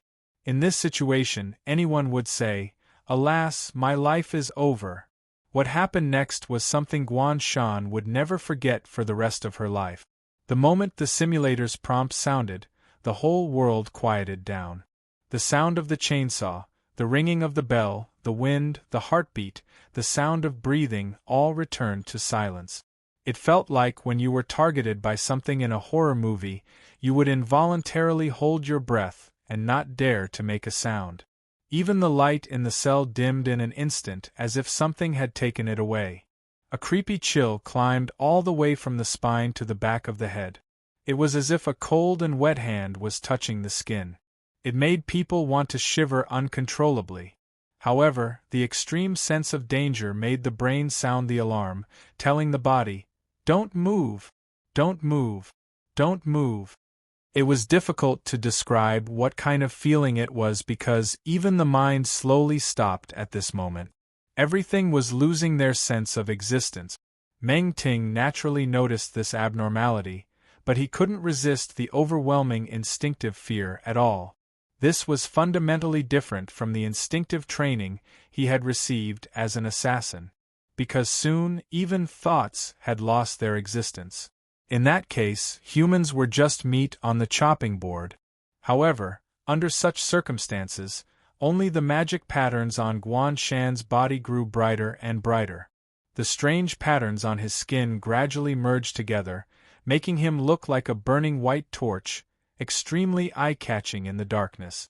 Perhaps it was because Guan Shan was in spirit form, but he was less affected and could still think. It was as if everything had frozen, turning into a still painting. The only thought that popped up in his mind was, it seems like someone is really watching me? When a person was being stared at, their intuition would naturally sense it. Guan Shan's slow thinking could no longer support him to think of the danger of the situation. He subconsciously turned his eyes and glanced at the source of his sight, the door of the prison cell. The door of the prison cell had been partially destroyed by the Grim Reaper who had barged in earlier. The door had long been broken and was wide open. Outside the door was an eye that was almost 1/3 the size of the door frame. That eye was staring at the two people in the prison cell. Guan Shan froze. He turned his eyes and didn't dare to move, so he directly looked at the eye. The incomparably huge eye moved left and right, then retreated slightly, so Guan Shan saw the other 7 or 8 eyes. In this darkness, the outline that couldn't be seen at all squirmed outside the door. He could vaguely see that this thing was looking into the prison cell with its head tilted. This scene reminded Guan Shan of a child who was lying down and looking sideways at an ant's nest, as if thinking about which one to crush or drown. Guan Shan's forehead and back were full of cold sweat. He was so nervous that he didn't even dare to swallow his saliva. He secretly knew that things were not good. Because he was now the prettiest guy in the entire prison cell, yes, the brightest. Guan Shan felt that he was now a 1-kilowatt light bulb, enough to blind people's eyes. In fact, the eye was indeed staring at Guan Shan and seemed to be a little moved. But then, it noticed a trace of darkness mixed in the light. The strange mark that Guan Shan wore on his body. Even when Guan Shan's entire body was glowing, this metal mark still did its own thing and kept a low profile. But because of this mark was very eye-catching. When the eye noticed the mark, it actually showed a trace of disgust and even retreated a few steps. It seemed to be very hesitant, and after a while, it finally moved up. Guan Shan had just breathed a sigh of relief when he heard a chewing sound coming from beside him. F***ck. No way? Guan Shan was shocked and felt a chill down his spine. He looked in the direction of the Grim Reaper. He saw that the Grim Reaper, that was about to swing its sickle and reap Guan Shan's life, had lost its head at this moment. There was a row of irregular bite marks where its neck was broken, and the sound of chewing and swallowing came from the void. The baby skeleton in the center of the Grim Reaper was showing an expression of extreme fear, but it could not move at all. Then, right before Guan Shan's eyes, the body of the Grim Reaper disappeared bite by bite. When even the last mouthful was gone, everything around them finally returned to normal. The air also flowed again. Guan Shan felt as if he had been reborn and was about to collapse as he breathed in the fresh air. Ha! He wiped the cold sweat off his forehead and picked up the strange mark. He sighed in relief. Damn, luckily I brought this thing with me. There's also a boss beside me acting as a scapegoat. Otherwise, I would have died. The magic patterns on Guan Shan's body finally extinguished. He smacked his lips and did not know if he was lucky. If I'm lucky, I was almost killed by the boss and was targeted by the evil god. If I'm unlucky, the evil god that was summoned ate the boss. Guan Shan thought about it and could only say that the blessing magic pattern probably had some use to turn danger into safety. However, how lucky he was and whether it could save him was a mystery. But now, the most important question is, does this boss still count as killed by me? In the next second, the simulator gave the answer. Experience plus 15,000 LV, 12 LV, 13 current experience, 121440000 current health, 4607 final boss has been killed, simulation has ended. This scene will be destroyed. Player, please leave as soon as possible. Countdown. 0:59 Great. Guan Shan's eyes lit up, and his spirit was suddenly lifted. This huge amount of experience allowed him to directly level up. Perhaps it was because the evil god was summoned by his skill, so it was also included in the simulation. At the same time, Guan Shan's vision blurred. His entire soul floated back into his body, and his vision changed. Guan Shan jumped up. The first thing he did was to take 2 steps forward and wake up Shen Dinghua, who was still sleeping soundly. The destruction of the simulation scene would affect the real world. He could not let anything happen to Comrade Shen. The girl was half awake and her cheeks were flushed. She rubbed her eyes in a daze. Xiao Shan, what's wrong? I dreamt that I was eating cake. This greedy cat. Guan Shan did not know whether to laugh or cry. He directly carried her and ran. There's no time to explain. Let's go first. PS1. Thank you FIPA for the tip. PS2. I'm a little hungry as I write. When I think of my empty bowl, I'm very sad. Hint PS3. Go to Sanjiang next week, then next Friday. There will be 5 chapters starting on that day. Please do not fatten up this week. It's only 1 week.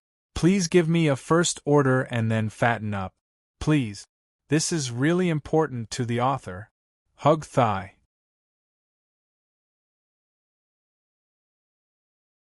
Chapter 74. Guan Shan immediately broke free from the chair that was handcuffed to him. He carried Shin Dinghua out of the cell and picked up the items dropped by the boss. In front of him was a long corridor, and on both sides were cells of the same style. The ground and walls were covered in thick dried blood, and various non-Newtonian fluids that needed to be coated were piled up everywhere. There were also souls that had been killed by various torture devices lying in the cells or the corridor. Some were even directly nailed to the wall. It seemed that the theme of this scene was actually more like execution than soul leaving. Of course, only Guan Shan felt disgusted and horrified when he saw these. Although he knew that these were all simulated, these things were real to him, and he couldn't help but feel afraid. For example, Guan Shan still remembered the corpse that was nailed to the wall. It looked terrible, but in fact, its original position was just a few strings of garlic and dried chili. But you want him to try his luck? Of course he wouldn't dare. Who knew if these things that were now decorations of the scene would suddenly open their eyes and scare him? Guan Shan, who had always been timid, was always vigilant to avoid losing his composure in front of little Shun. Shin Dinghua buried her head in his arms and curled up like a cat. She squinted her eyes and rubbed against his chest. Her soft cheeks flattened due to the force, making her look chubby. She pouted and said coquettishly, "Woo-woo, I'm not full yet. Xiao Shan owes me a cake." Guan Shan raised his eyebrows. What a good trick to gain something without risking anything. Was a cake in a dream considered a cake? Shin Dinghua looked up at him. Her eyes were a little sleepy and moist. Obviously, she hadn't woken up yet. She suddenly opened her mouth and bit Guan Shan's clothes. She mumbled vaguely, "I'm starving." Okay. If little Shin says it's okay, then it's okay. She's so cute, no matter what she says, she's right. Guan Shan changed his mind without any principles. He reached out to save his clothes from Shin Dinghua's mouth and ran downstairs quickly. As soon as they arrived downstairs, Guan Shan's heart skipped a beat. He sniffled and his expression became extremely solemn. There was a very strong smell of gas in the air. This is not a smell that would appear in this prison, so it is most likely from real life. Guan Shan's face turned even uglier. When he was fighting upstairs, he used incendiary bombs. Now, he was afraid that it would spread soon, and the concentration of the gas must have been on for a long time. He hurriedly kicked open the door and sent Shin Dinghua out first. He walked back to Han Liangjun and his wife's room and found that both of them were sleeping soundly. He didn't wake them up and directly carried them out with each hand. Han Liangjun woke up halfway and was shocked. Guan Shan had just explained that there might be a gas leak, and he was saving them. The house behind him exploded on the spot, turning into a sea of fire. Han Liangjun looked at the scene in front of him in a daze. He was completely awake. He quickly woke up his wife and shouted, "Fire! Fire! Quickly come and put out the fire, call 119. Soon after, the entire village woke up. Chaos ensued, and the place was bustling with activity. Guan Shan helplessly became a supporting character.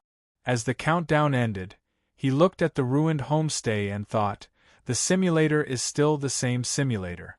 It still likes to explode so much. At the same time, he also felt a bit uncomfortable about the Han couple. He wanted to ask them for some money to rebuild the house. But this was what Han Liangjun said. It's fine. To be honest, this guest house was going to be renovated and rebuilt. The external business information has been stopped. But if there are tourists who come here on their own, like you, we will still serve them, but the price will be cheaper." He pointed at the bamboo forest at the back of the mountain. "We have already moved to the farmhouse on the other side of the mountain. We have also bought 2 houses to collect rent. We are really not short of money. We still have to thank you for saving us. How can we let you pay for it?" Guan Shan. After all this time, the other party was richer than him. At this point, it would be suspicious if he still insisted on paying. After all, from other people's point of view, he had nothing to do with the gas explosion. If he suddenly insisted on paying, it would be a confession. Guan Shan suddenly thought of the phone number that Xia Lei left. Since it was an official phone number, could he use official channels to compensate in other ways? He could pay for it himself, and he could use the official name. That's a good idea. Guan Shan's eyes lit up. He felt that he had found the right way to use the phone. However, it was the middle of the night. It was not good to disturb them. He would talk about it during the day. Guan Shan first checked the reward settlement interface, but he discovered an incredible situation. Game simulation completed. Soul departure, final boss killed. 1-to-1 rating level, elite monster killed. 0-to-1 rating level. Seeing this, Guan Shan was shocked. What the F***ck? Guan Shan could not believe it. I missed a monster? Where did this elite monster come from? Wait, could it be the cat that was outside the window at the beginning? Guan Shan suddenly found a blind spot and fell into deep thought. But where did it go after that? Could it be that the correct way to fight the monster is to go to the corridor and find a way to lure the Grim Reaper to follow me to another scenario to kill the cat? F***ck. This is a trap. Guan Shan could not help but give him the middle finger. If that was the case, his rating would drop, and the items that he would receive would not be complete. But there was no other way. Just dealing with the Grim Reaper was already a close call. If another elite monster came, he might die on the spot. He did not know whether this was a good thing or not. Guan Shan adjusted his mentality and told himself that the difficulty would increase. It was only a matter of time before he missed a monster. For now, he should get used to it. He continued to look at the interface. Obtained items. Soul-sucking bell X1, retractable knife X1, Grim Reaper's finger bone X1 inch rating. Excellent, able to keep most of the obtained items. Due to the bumpy road, your backpack accidentally dropped retractable knife X1. My condolences. Obtained reward. Game coins X7,000, skill point X1, unlocked achievement. Missing 1, unable to kill all the monsters in the scenario for the first time. Achievement reward. Game coins X233, all the rewards have been sent to your backpack, please check. Calculation complete, please wait patiently for the next simulation to start. What the F***ck, accidentally dropped it. Good God, this dog simulator is a real dog, and it's mocking me. Guan Shan's lips twitched. If the simulator had a physical body, it would have been beaten up more than 3 times. But thankfully, from the name, the item that was lost should be the lowest quality item. Xiao Shan, look. Xindinghua's voice suddenly came from the side. She had been squatting by the bushes earlier, but now she was walking toward Guan Shan. Guan Shan was stunned. He saw that she was holding a dragonly cat in her hand. Xindinghua revealed a cute smile and put the cat on the ground. This is the 3rd time I've seen it. It's fate, right? Xiao Shan, do you want to keep it? The dragonly trembled, took 2 steps forward shakily, and hugged Guan Shan's calf. With a sad and mellow tone, it made a weak and helpless sound. Meow. Guan Shan did not know if it was an illusion, but he saw the word help in its eyes. PS1. Thank you Li Launcher, ha for your tips. PS2. Randomly choose a reader to hug, asking for votes. Eager.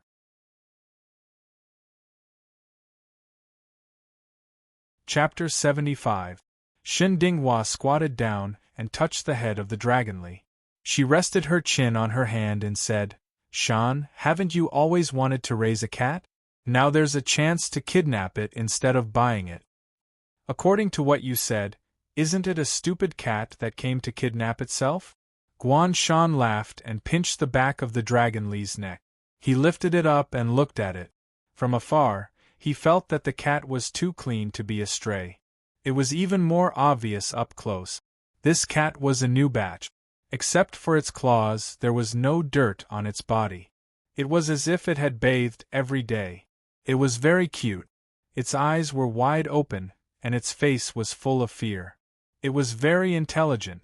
Of course, Lily didn't dare to move. He was stiff. He felt that the guy in front of him was looking at him like he was meat. But what was even more terrifying was the hand that was caressing the top of her head. Every time the hand exerted a little more force, Lily felt that he was going to be opened and drunk. If he dared to show any intention of refusing, he might end up like Meng Ting. Too scary, too scary. Lily couldn't help but tremble when it thought of the scene it saw when it looked up from downstairs.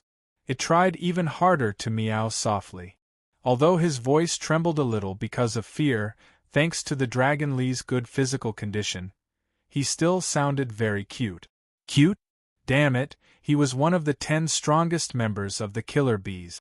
Many people had died in his hands under the soul catcher. Now he had to rely on acting cute to save himself? The body of a cat that he used to despise was now a life-saving straw. Sad. Too sad. Lily was so sad that he wanted to cry. Since it appeared in the village, it might have been raised by the villagers. Let's go and ask the villagers first. Guan Shan was still a little puzzled. Why is this little guy so scared?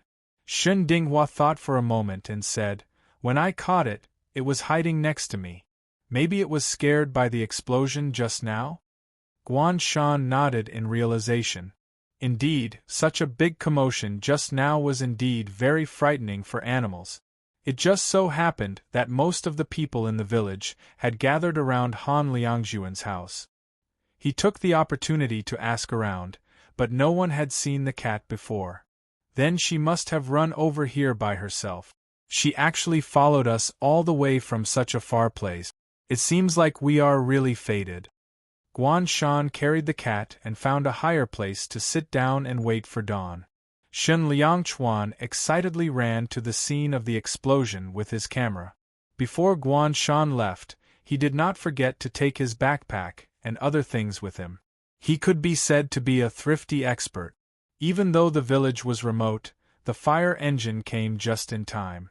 Guan Shan asked around and found out that the Han family village was located in the mountains, and there were frequent fires. Hence, they had specially built a wide road from the farmhouse. Guan Shan rubbed his chin and said, "Good material. I can put it in the importance of reserving fire exit." Other reporters were looking for material, but this guy turned into a simulator and gave him material, but this was not a good thing. Guan Shan could only hope that the simulator would try to open the scene in a place where there was no one around. Guan Shan suddenly remembered something. He picked up the dragonly cat and looked at it. "Oh, female cat. I was thinking of bringing it back to the hospital to get an injection and then sterilization." Lily was speechless. Should he face it with a smile? Should he face the cruel fact that he was actually possessed by a female cat? Guan Shan thought for a while and said, Oh, that's not right. I remember that female cats also need to be sterilized.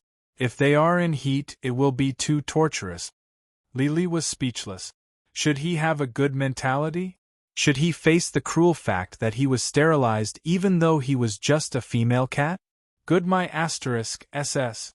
His mentality collapsed. F***ck, this is too humiliating. I would rather die than be humiliated. I would rather die than live in shame.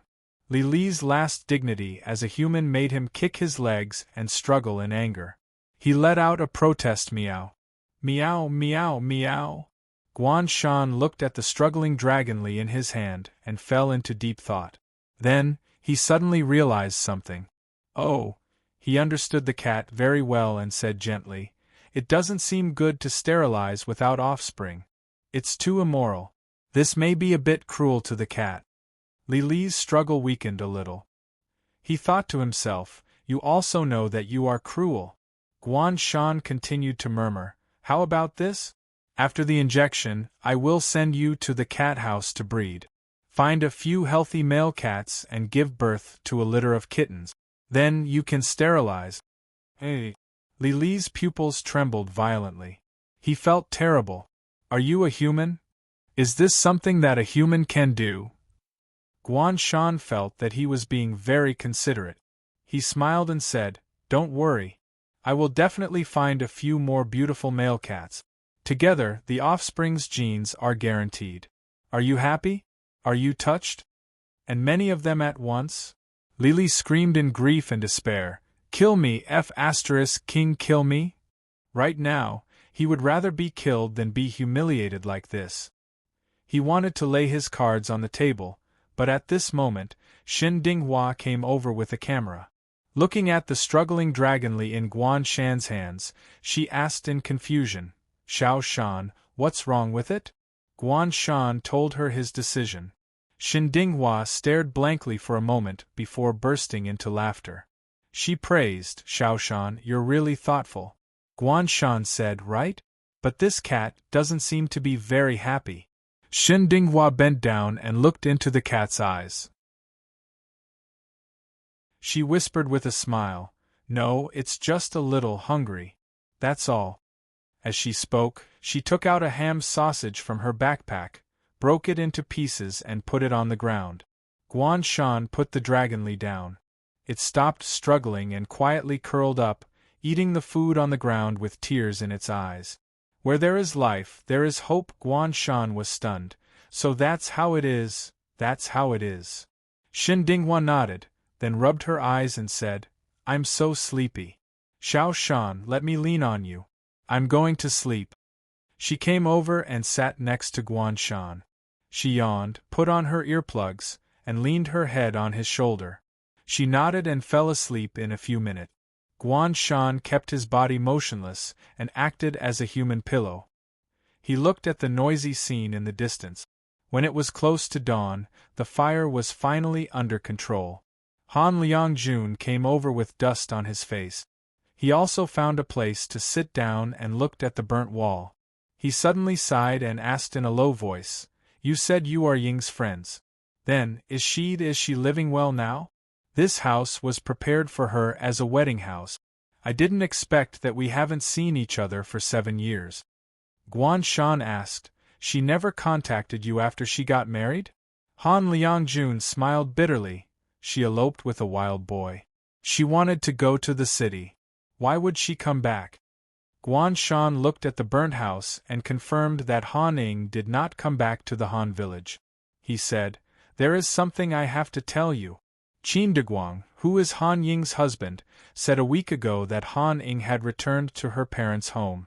But now it seems that she didn't come back at all. PS1. Thank you for the tip. PS2. Wow, I'm so evil. How could I do that to the villain?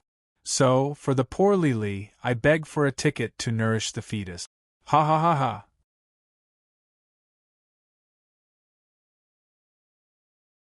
Chapter 76. Guan Shan told Han Liangjun about Qin Deguang and suggested that they call the police. Since Han Ying did not return to the Han village, there were only 2 possibilities for her current situation. First, Qin Deguang did not lie. Then, Han Ying and her mother must have met with some accident on their way here, and they lost contact with them. Second, Qin Deguang lied. That made things worse. If Han Ying and her mother did not leave, why did he lie and make people think that they left? Why didn't Han Ying and her daughter's voices appear in 704 from that day onwards? The answer was obvious, but Guan Shan did not want to think about it that way. However, Guan Shan could not help but feel a chill when he thought about the eyes staring at him from behind 704's door. Han Ying and her mother. Most likely they were dead. Han Liangjun was stunned. After a long time, he nodded and said, Okay. Call the police first. Qin de Guang, you bastard! He looked angry. I told her not to leave that year. Why didn't she just stay in the village? In the end, she was killed by this bastard. Han Liangjun immediately dragged his wife to call the police. Oh, there was no need for that. Because of the fire, the police had already arrived. However, Guan Shan felt that what they were angry about was not Han Ying's death, but the fact that she had eloped with Guan Shan. After all, Han Ying eloped for 7 years, and did not come back even once. It was no different from cutting off all ties. Judging from Han Liangjun and his wife's attitude, it was probably not a happy ending. Of course they were sad, but probably not that sad. What about Han Ying? What kind of thoughts did she have when she left the Han village with Qin de Guang for 7 years, and then disappeared without a trace in 704? Where was she now? The light of dawn came from afar and gradually lit up the entire village. But at this moment, was there anyone in the dark who could not see the sun? Shin Dinghua woke up soon after dawn. At Han Liangjuan's invitation, they went to the farmhouse at the back of the mountain to rest temporarily. Guan Shan had a heavy heart. After sorting out the photos taken by Shin Dinghua and his conversation with Han Liangjun, he transferred them into his notebook and wrote a draft. Then, he contacted Li Jiying to edit it. In the end, they published a press release with the title, "The fire in the mountain village is related to an apartment dozens of kilometers away." Don't blame him for being a little clickbait. Nowadays, new media platforms can't do well if they don't make it attractive. Moreover, only by attracting more people's attention could they provide more clues about Han Ying and her mother. Let's hope they just took a detour and went somewhere else. Guan Shan could only pray like this. He had already dialed the number Xia Lei had given him on his way here. To his surprise, the person who answered the phone was not Xia Lei, but an unfamiliar young lady's voice. But then again, someone of Xia Lei's status couldn't possibly be a nanny. Of course, there had to be a special department to deal with this kind of thing. Guan Shan also tried, but after explaining the situation, the other party immediately agreed to Guan Shan's idea of using the official name of compensation. They also said that he didn't need to fork out any money. They had a direct budget and would send someone over soon. While Guan Shan was still thinking about soon and how soon was soon, the leader of the firefighters who were preparing to clean up the scene of the fire received a notice to postpone the operation. If there were other places that needed help, the Han family village would send another team over later. After the firefighters left, the logistics team of the Tay and formation came to take over. In order to ensure that they could arrive at any time, the logistics team had been following Guan Shan closely. Even if he didn't make the call, he would have taken over soon. This team had been following Guan Shan all this time. During the time when Shuman Lin stabilized her ability, they were the ones who reported Guan Shan's movements to Xia Lei. The team leader held an energy level detector and pushed aside the charred wooden beams in the ruins. His face was solemn. There's a very strong energy level reaction. It's at least C7 level. The person who came should be a drone. To be able to directly kill a drone level ability user, he's probably stronger than Captain Gao. A tall and thin team member looked at the ruins and was a little puzzled. But where's the body? Yes, where's the body? Everyone in the logistics team had the same question. The structure of the collapsed ruins was very clear. The collapsed part was tilted down, and the furniture, floor, and walls were all charred black. There was no trace of the body. Since the energy level reaction was still there, and it was so strong, there was no reason for the body to disappear.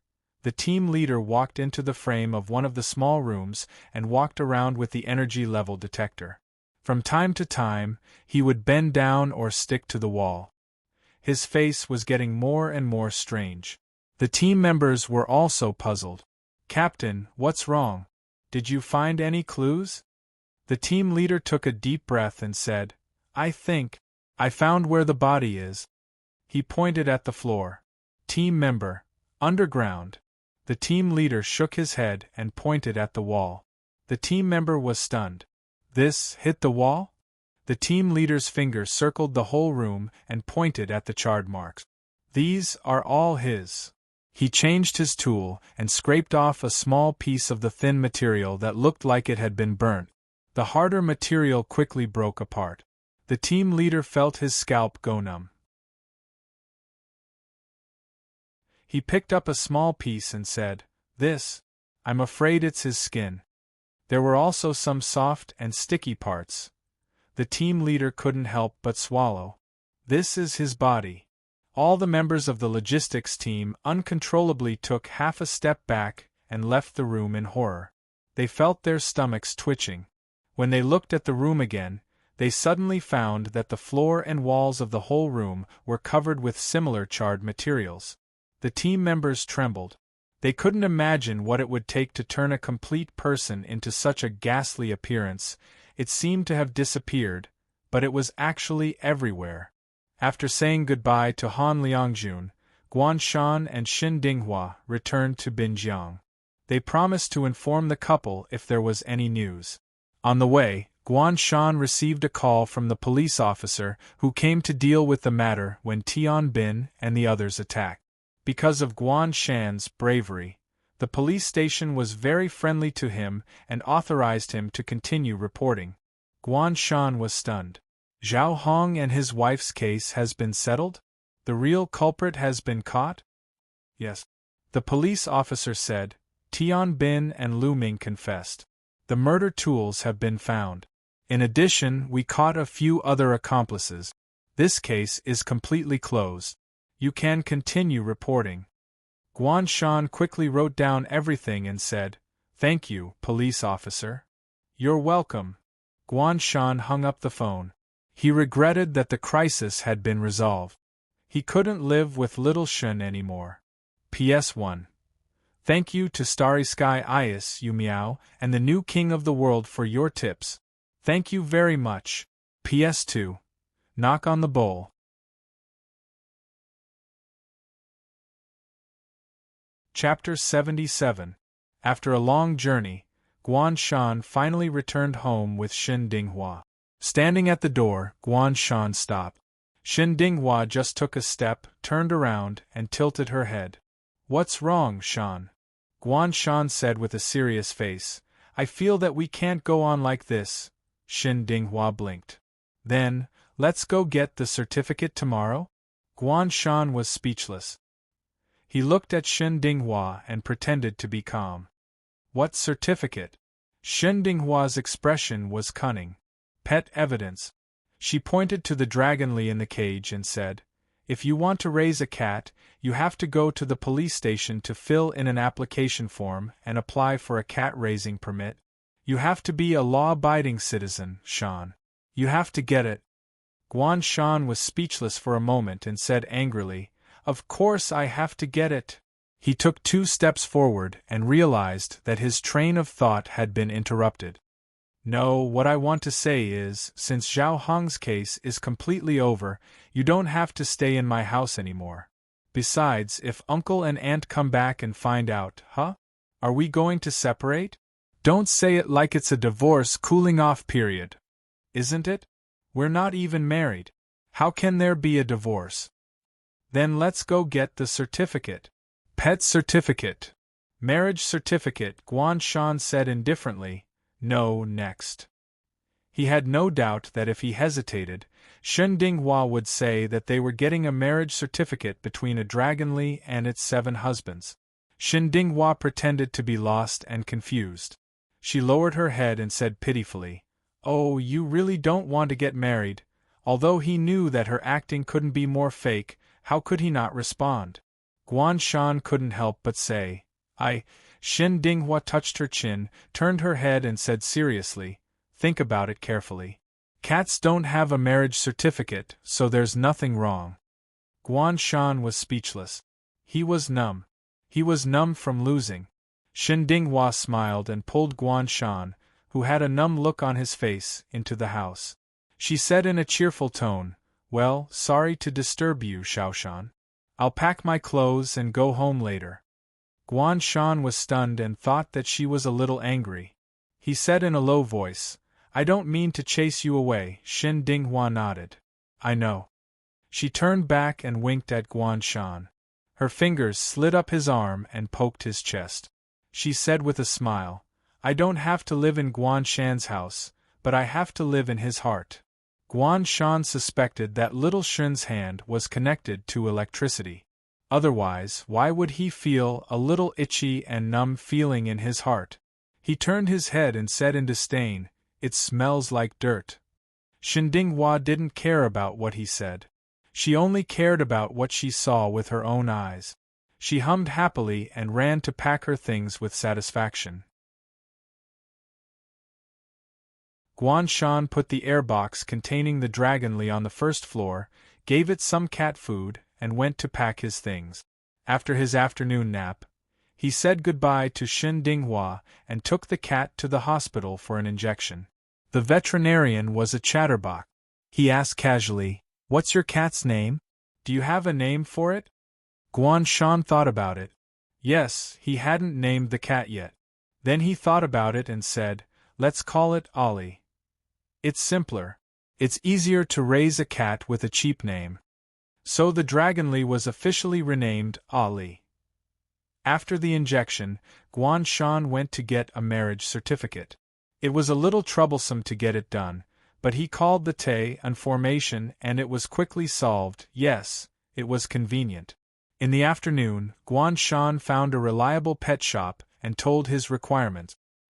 He placed Ollie in the care of the shop first, and at the same time, cultivated a relationship with the male cats that were about to enter estrus. Li's eyes flashed as it observed the environment of the pet shop. If it was placed in care, wouldn't it have a chance to escape? Just as it was thinking about this, it felt a shadow cast over its head. It turned out that Guan Shan squatted down and looked at the female cat in the airbox. He said with a pleasant expression, "Don't be afraid. I will come to see you every day until you give birth to the child, and then I will take you to be neutered. If anything happens, the pet shop will contact me and Shin." Li was speechless. Devil. This devil. Of course, Guan Shan couldn't hear Li's crazy complaints in its heart. After he came out of the pet shop, he went home and took the 3-piece night demon summoning set that he had left at home. He turned to a small town called Cypress Town, 5 kilometers away. Guan Shan had already found the warehouse he wanted to rent on the internet, and it was in this town. This warehouse was originally a supermarket's freezer. Later, the supermarket closed down and this place was left vacant. The place was not as big as a normal storage warehouse, only about 200 square meters. The landlord's surname was Zhang, and he was a man in his 30s. When he saw how young Guan Shan looked, there was a flash of suspicion in his eyes. Although his place was not big, it was 3,000 yuan a month. The rent for 12 months would be 36,000 yuan. Normally, people of his age wouldn't be able to afford that. However, it was also possible that he used his parents' money to start a business. After showing Guan Shan around, the landlord asked as usual, "What are you going to use this place for?" Guan Shan thought for a moment and said, "An art warehouse." Wasn't that right? If he took out the things in his backpack, they would all be high-end works of art. The landlord was stunned. Works of art? Now he understood. He was probably a rich second generation looking for fun. Guan Shan then laughed and said, "It's not real works of art. It's just decorations in the house. Otherwise, why would I rent it here? It's safer to find a bank to deposit it." The landlord laughed and said, "That's true. Are you planning to do business?" Guan Shan nodded casually and said a few words. After signing the contract and paying the money, the warehouse was officially rented to him. If it was a bigger warehouse, he would probably have to ask for a business license. However, for a personal warehouse in a small place like this, he didn't have to be so particular. Phew! I can finally clear out my backpack. After this simulation, my backpack was almost full. What a headache!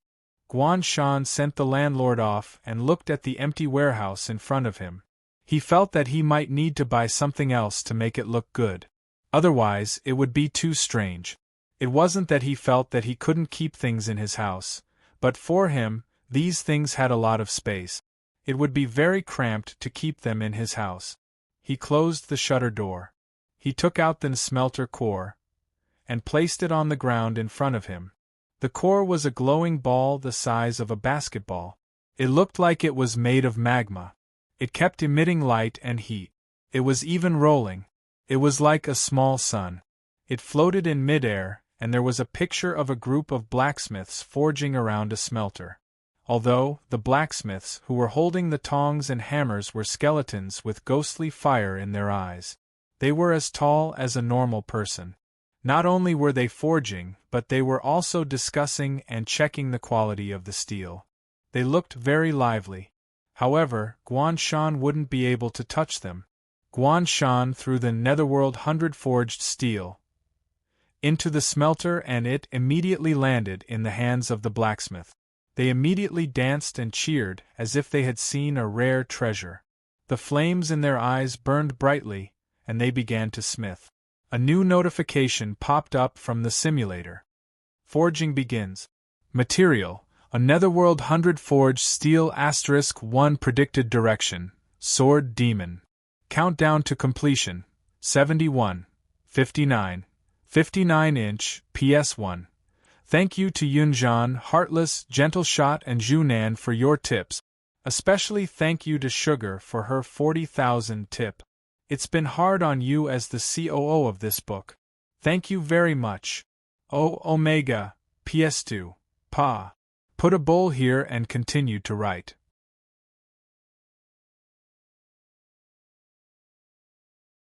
Chapter 78. Demon Sword. Guan Shan looked at the notification on the simulator and raised his eyebrows. The only demon swords he had heard of were the demon swords Muramasa and Murasame from Ingzhou. It was rumored that Muramasa would bring death and misfortune, while Murasame would condense water droplets to clean the blood on the blade after killing someone. In short, it must have a curse, and the effect of the demon sword was very strong. So, from this perspective, for it to have the name of Demon Blade, it is very likely that the finished product will have some negative effects, but its power should be quite good. Guan Shan was full of expectations for the final product of the furnace core. After all, it was a drop from the final boss of the breakthrough mission. It would definitely have a higher attack power than the weapon he had now. He had to bet on a critical hit with his current weapon. If it did not have a critical hit, it would be like giving the enemy a good scratch. It would be a miserable batch. 3 days. I'll wait for news from the police about the whereabouts of Han Ying and her mother. There should be nothing else after this. Guan Shan sat down on the floor beside the furnace core. He sat cross-legged leisurely and started to organize his backpack. Let me see the newly obtained soul-sucking bell and Reaper's finger bone. One is a spiritual attack item, and the other is an instant death item. Guan Shan was stunned. Then, he was stunned. F***CK instant death? Reaper's finger bone, 1/1. Effect. After use, the first time you touch a target less than 3 levels higher than you, the target will die immediately. Description. Kill you with 1 finger. Divine weapon. Divine weapon. Guan Shan felt that he had gotten a golden legendary item. He sighed. No wonder this dungeon gave 3 rewards. One of them was dropped because of the bumpy ride. So, this is the highlight. Although there was a level limit and it might not be effective against the boss, elite monsters usually had a gap of less than 3 levels. That meant that this item could directly kill an elite monster, saving a lot of time and item consumption. Guan Shan took out the 3-piece set, the damaged metal plate, and the Lusage pocket watch that had entered a 14-day cooldown period from his backpack and placed them in the storage. The number of slots in his backpack became 1016, and it became much more spacious. One skill point was given to rotten flesh to increase survivability. The passive HP increase became 25%, and the maximum HP reached 4,837. Learning skills also required skill points, so he didn't buy anything from the shop this time. Guan Shan locked up the warehouse and went home. Shen Dinghua had already packed up and left. After she left, the house became deserted again. However, this was the atmosphere Guan Shan was used to. It had been like this since high school. One person cooks, one person works, one person lives. After dinner, Guan Shan had a rare moment of leisure to play games. By the way, he used to like playing horror games the most. But recently, because he could play it anytime and anywhere until he was sick of it, he switched to CSGO. With his current reflexes and hand speed, playing this type of game was basically bullying noobs. But what he wanted was to bully noobs. One shot, one headshot to relieve stress. After easily winning 11 rounds, the opponent with the IDU cold, flat chest under snow, actually thought that he was cheating. Not only did he threaten to report him, but he also repeatedly emphasized that he was cheating. Guan Shan simply chased after this guy to kill him. In the end, this guy directly disconnected. When he came back online, he aggressively said, "You started it first." Then, with a backhand shot, the character controlled by Guan Shan died immediately. Guan Shan raised his eyebrows and almost laughed out loud. "Good guy, self-aiming lock, you're worse than a simulator." But in a game, as long as it wasn't too much cheating, it could be solved with reflexes and hand speed. Guan Shan simply stopped acting. After reviving, the last teammate died, and he was the only one left. He performed a comeback on the spot and killed 5 opponents. It was the same for the next 4 rounds. They mercilessly killed the cheaters and normal players until they became idiot. Beep.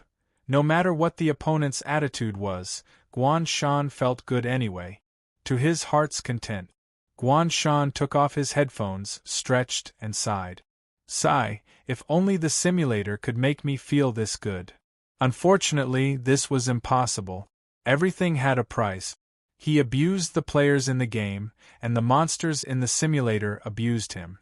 But after going offline, Guan Shan actually received a friend request from Cold, flat chest under snow. Out of boredom, Guan Shan accepted. Cold, flat chest under snow. Big brother, how did you do it? You even cheated and won? Guan Shan was a little surprised. He thought that this guy was going to chase after him to scold him, but he ended up asking for advice. Green mountain beyond snow. Didn't I cheat? My cheat is better, that's all. Cold, flat chest under snow. Don't tease me. I was wrong. I just asked someone to check. Big brother, you're a real big brother, not a cheat. I was blind. The green mountain beyond snow. I really cheated. Cold, flat chest under snow. Big brother, don't tease me. How did you cheat? Green mountain beyond snow. It's normal that you can't see. I cheated physically. I cheated outside the game. Cold, flat chest under snow, colon? Guan Shan looked at the string of confused question marks and laughed. Seeing that it was about time, he exited the game. After washing up, he went back to the bedroom, sat in front of the desk, and opened the curtains. At a glance, he saw that the lights in the villa opposite were on. After a few seconds, he saw the curtains being pulled open. Shen Dinghua, who was wearing pajamas, waved at him. Her eyes were curved as she lowered her head and fiddled with her phone. Guan Shan subconsciously took out his phone and saw a message. Rui Xiang, look at me, look at me. Guan Shan looked up. Shen Dinghua leaned close to the window and breathed on the glass like a little frog. White fog immediately formed on the glass. She stretched out her finger and drew a small heart on the glass. Then the girl looked at Guan Shan and smiled. She mouthed, "For you." Her gaze was gentler than the stars in the sky. The starlight would be covered, and Shen Dinghua's gaze would always follow Guan Shan.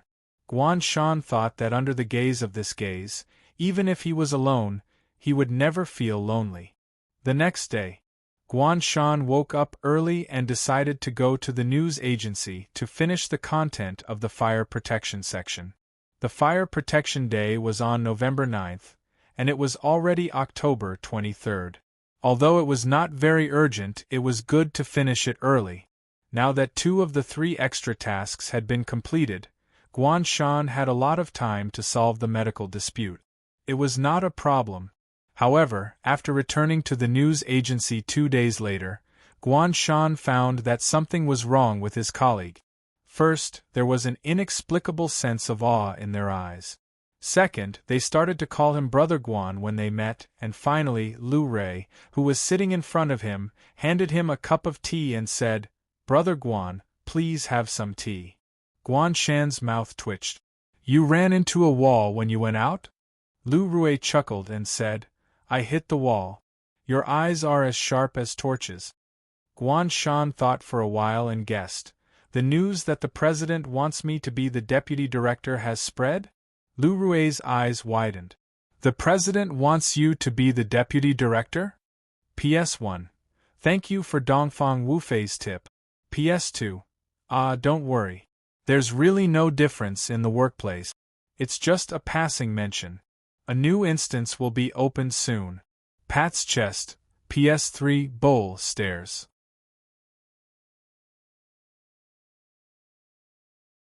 Chapter 79. Looking at Lu Rui's reaction, Guan Shan knew that it wasn't about that. He had exposed himself. Guan Shan was speechless and quickly whispered, "I didn't agree. Just pretend that I didn't say anything. Since it hasn't spread, what's wrong with you today? And the others, even Uncle Zhou from the newsroom has started to call me brother. Those who don't know would think that my name is Guan Go." He came here early in the morning and almost thought that he had traveled to another world. However, Lu Rui's focus was not on this at all. He exclaimed, "You actually refused. You are indeed Brother Guan, our role model." He gave a thumbs up and became more certain of his guess. Perhaps only the Dragon King, who was about to return to the family, would be so open-minded and refuse the position of deputy director just like that. "Sheik," Guan Shan said angrily, "stop bragging. What's the situation?" Lu Rui looked around sneakily and whispered that he saw Guan Shan and Xia Lei talking and laughing that day. He then asked, "Brother Guan, do you have some kind of background?" "What the hell?" Guan Shan looked at him with a caring gaze and said with a kind smile, "I think you can try to write a novel. Maybe it will sell well." The relationship between him and the Tae-un formation was purely a monetary transaction. Xia Lei had brought people over to intimidate him, not to support him. It was too stupid to use this as a pretext to intimidate others. Guan Shan simply explained, "I've been doing well in my work recently. The president wants to promote me. Officer Xia also hopes that I can help."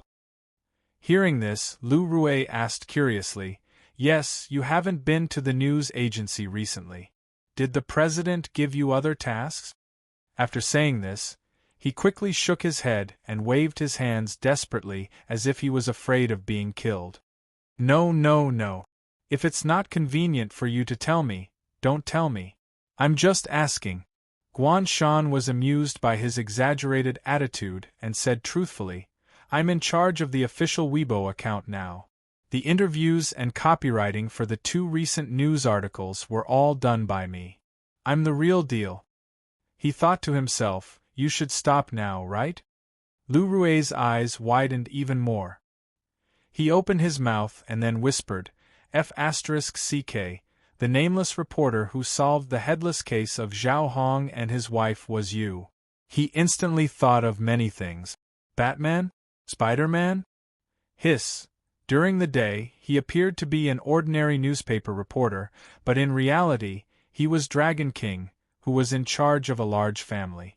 At night, he transformed into a criminal terminator who punished evil. Lu Rui could only say, "Wow, Superman is actually by my side." Guan Shan. Why did he feel that this fellow's gaze was even more abnormal? However, the more he denied it, the more Lu Rue refused to believe him. Moreover, he was even more certain of his own thoughts. Lu Rue put down the teacup and sighed. He nodded and said, I know. Keep a low profile. That's what I know. Guan Shan was exhausted and sighed as well. No, you don't understand. Lu Rue made an okay gesture and hinted with his eyes. I really do. Don't worry, I'm very tight-lipped. I definitely won't tell anyone.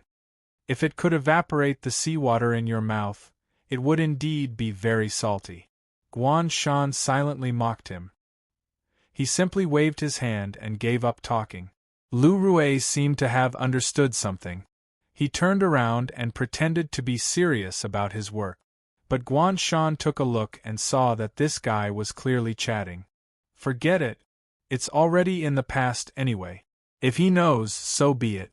At the very least, it shouldn't be any more ridiculous than it is now. Guan Shan shook his head and helplessly buried himself in his work. So, he didn't see Lu Rue quickly typing a line in the Gossip News Express group, 21. Can't do anything, gossip number 1, XDM, he admitted it. Don't tell anyone. That day, the legend that Guan Shan is not only the Dragon King, but also the king of soldiers who can kill criminals with his bare hands, once again spread through the offices of the newspaper company. So, not only was Guan Shan called brother for a number of times, but he also saw several strong men in the office secretly staring at him and gesturing at their muscles. He didn't know what they were comparing. Guan Shan felt a chill in his heart and couldn't help but lean back tactically. Moderate fitness attracts the opposite sex. Excessive fitness attracts the same sex. Don't go astray. In such a strange atmosphere, Guan Shan could only go to little comrade Xin Dinghua for comfort. However, this time, even Xin Dinghua just smiled and said nothing. Guan Shan tried to get to the bottom of the matter in a video chat at night, but Xin Dinghua seemed to have thought of something funny and laughed until she rolled on the bed. Xin Dinghua was tired of laughing. She lay on her stomach and hugged the pillow. Her hair was messy and her face was red. She laughed and said, Ha ha ha. Xiao Shan, it's better if you don't know about this. Ha ha. You'll die. Ha ha ha. Guan Shan. Who would die? How would they die? Guan Shan asked with a confused face, but Shen Dinghua turned serious and put a finger to her lips. Shu, keep it a secret. So you're keeping it a secret from the person involved? Guan Shan could only sigh and continue to be kept in the dark. He buried himself in work and worked for 3 days. Finally, with the help of Peng Fei, he finished the draft of the fire protection theme and handed it to the art editor. After 3 reviews, the whole task was completed. Guan Shan heaved a sigh of relief. Because of the frequent large-scale fires, the publicity of fire protection was particularly important. Therefore, the special edition took up 2 pages, and there was also a series of work on the electronic version and VB version. Fortunately, he had the help of director Peng. Now, he just had to wait for the cover and send it to the printing plant. Guan Shan had been busy for a few days before he remembered about Han Ning. Until now, there was still no news. At first, he thought to himself, could it be that I was so busy that I missed the news?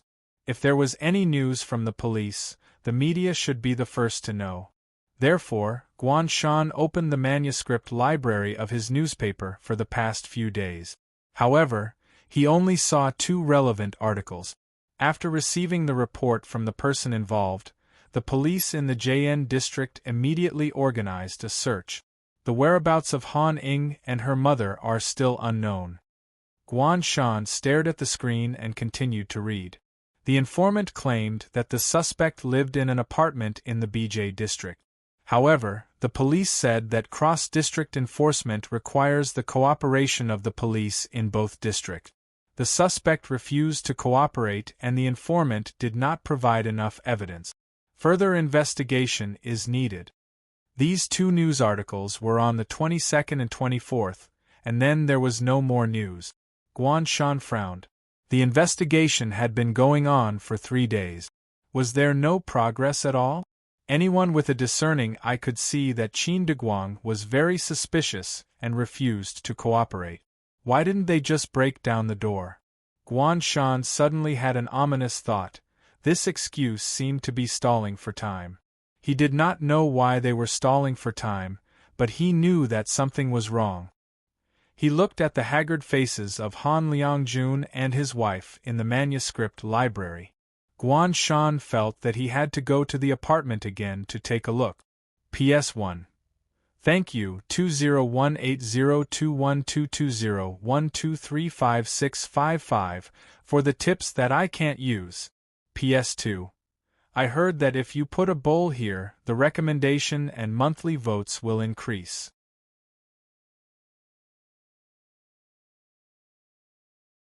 Chapter 80. Although Guan Shan thought so, it was still working hours, so naturally, he couldn't leave early. Usually, when he went out to sweep the streets, he had to report in advance. Since he was going to work honestly, he couldn't leave halfway. Otherwise, what would he look like? When he got off work in the evening, Guan Shan went to the pet shop to visit Ali as usual. Because there were several male cats in the pet shop that had mating needs, Ali was placed in a cage in the same area as them to cultivate their relationship. He didn't know if it was too moved, but Ali directly turned into a crying cat's head, and tears couldn't stop rolling in its eyes. Guan Shan was a little worried at first, so he asked the owner of the pet shop if this was normal. But the owner said in a vicissitude tone that female cats were like this when they were inexperienced. They were more anxious and resistant, but it was not a big problem. It would be fine after a few more times. Guan Shan suddenly realized, but it was a pity that Ali would have to be sterilized after giving birth to kittens. He was afraid that it wouldn't be able to experience the mating experience many times. It's in a much better state now. You see, it's eating very well, and it doesn't have the previous nervousness and fear. The owner of the pet shop happily showed Guan Shan the current state of Ali. Guan Shan squatted down and looked at the dragonly in the cage, who was immersed in eating. He curiously asked, "Boss, when do you think it will be pregnant?" The dragonly trembled when it heard the words, raised its head, crossed its paws, and looked indifferent and numb. "I can't say for sure." The owner said, "Let's see if it has any signs then. Generally, it will be pregnant after a few times. It won't be long." Guan Shan nodded and played with the cat for a while. Seeing that Ali was really in a good state and much more energetic, he left with satisfaction and went to the apartment where Qin Deguang was. Because it was already late, the pet shop closed soon after. Pa, pa, pa, the owner hummed a song, checked the facilities in the shop, turned off the lights in the shop, and went upstairs to rest. The dragonly opened its eyes in the dark and said, "Little Invisible, are you alone? Aren't you afraid that I will kill you?" The sharp voice was sinister and filled with killing intent. Shuman Lin squatted down, took out her phone, and pulled out a photo of Guan Shan. She then placed it in front of Li Li and said seriously, "You don't dare. Li Li. You F***king F***king. I don't dare? Why wouldn't I dare? I really don't dare." F***ck Li Li sadly recognized this fact and launched his final struggle against this world. It silently turned around, its back facing Guan Shan's photo. Shuman Lin didn't expect that this notorious psychic would be so cowardly. She was prepared for him to explode. However, Shuman Lin wasn't really afraid of Li Li. Although she was a newly promoted C rank, her abilities were extremely powerful. As a special type, her spiritual power was naturally several levels stronger than others. Li Li's best skill, Soul Catcher, was basically useless against her. Shuman Lin, who had rested for a period of time, had actually returned to work a few days ago. However, the task still had something to do with Guan Shan. That was to act as Guan Shan's exclusive customer service. That's right, the number that Xia Lei gave to Guan Shan was actually Shuman Lin's, and the logistics personnel who followed Guan Shan were also under the command of Shuman Lin's third squad. Now, she had a new task, but it was no longer to monitor Guan Shan, but to monitor his cat. God knows how the logistics personnel of the Tay and formation were mentally devastated when they suddenly found that the cat that Guan Shan picked up that day looked exactly the same as Drone 10. You're really something. You went out and killed a C7 psychic, directly took a C5 psychic as a pet, and even forced it to mate? Even though Xia Lei boasted that he had seen all kinds of situations in the first half of his life, at this moment, he could only say that he really hadn't seen anything like this. What was the concept of a C5 psychic's energy level?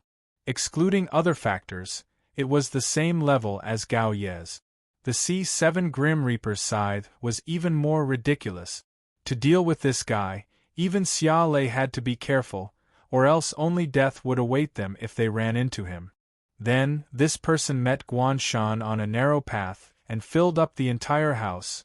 At this point, Guan Shan's personal achievements had completely surpassed Gao Ye's in half a month, reaching an astonishing level. And these two people were the only two higher-ups that the killer bees could use at the moment. Guan Shan's actions were equivalent to cutting off their hands, so they couldn't do anything even if they wanted to. A few days ago, following the clues, the Tay and formation investigated one by one. Sure enough, they found the experimental bases of the killer bees in several remote villages, and encountered Drone 7. Xia Lei fought with him, and in the end, he directly captured him alive. Finally, they obtained a large amount of information about the killer bees. Currently, the Tay and formation was intensely planning to join forces with another brigade to prepare for a surprise attack on the killer bees base. Shuman Lin thought silently, of course, all of this has nothing to do with me. Right now, I'm just a heartless cat surveillance camera. She found a place to sit down, rested her chin on her hand, and stared at the dragon Li in front of her. Shuman Lin didn't think this kind of work was boring. On the contrary, it was a part of her life. After a while, Li suddenly said, "If I'm not wrong, you should have already come into contact with Drone 7 by now." It wagged its tail. "Don't you think that he was too cooperative when he gave up everything?" Shuman Lin didn't say anything. It was normal for Li to try to fish for information. She couldn't reveal any information that might lead to the leaking of their movements just because of the other party's words. Although, this was indeed a suspicious point. And how did Li know? Li continued, "During this period of time, I've been thinking repeatedly about how to make this dark part of my history disappear. Then, I came to the conclusion that there is no way. You know, the people of the Tay and formation also know. Soon, the people of the killer bees, my old friends, will also know. I can't forget all of this in my life unless I kill everyone." Shuman Lin said warily, "So, you've decided to kill everyone?" Li muttered to itself, "I can't kill Guan Shan. I can't kill him, so I thought for a long time and finally thought of a way." It turned its head and grinned, its eyes cold. Li's dark history doesn't mean that it's my dark history. In this world, only the people of the killer bees know my identity when I was still a human. As long as no one knows who I am, then my dark history won't exist. It was extremely excited. The only way is to make the killer bees cease to exist. So, I've decided to help you get rid of the killer bees. What do you think? Shuman Lin's mouth fell open. She was dumbfounded. This logic didn't seem right, but it also seemed impeccable. At the same time, Guan Shan walked to the door of the apartment. He skillfully pushed the door open and walked into the corridor. He felt around the wall in the dark and pressed the switch for the staircase light. Click. Guan Shan was stunned. He realized that the light wasn't on. He took out his phone and tried again, but he still couldn't turn it on. No battery? However, the elevator light beside him was still on. The red light was particularly eerie in the dark. Guan Shan hesitated for a moment. He swallowed and decided to take the stairs. Under these circumstances, taking the elevator would be too scary. However, what he didn't know was that just an hour ago, 3 university students had entered this abandoned apartment for the sake of excitement. They had made different choices in the same place. PS1. Thank you Shi-Yen and Jiu Xingjun for your tips. PS2. Even if the bowl is stolen, I'll still ask for a ticket, greater than over equal to 4 all.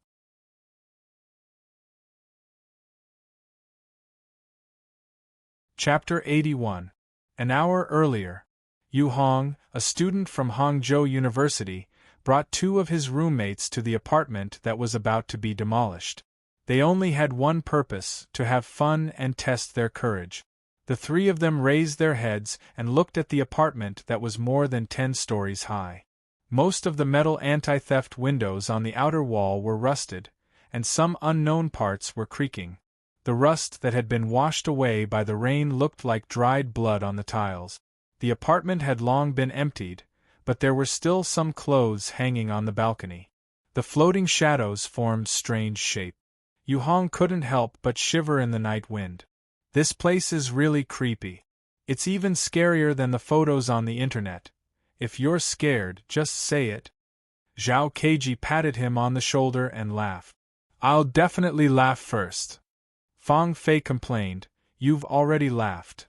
Yu Hong slapped Zhao Keiji's hand away and angrily gave him the middle finger. Before we came, we agreed that whoever is scared is a dog.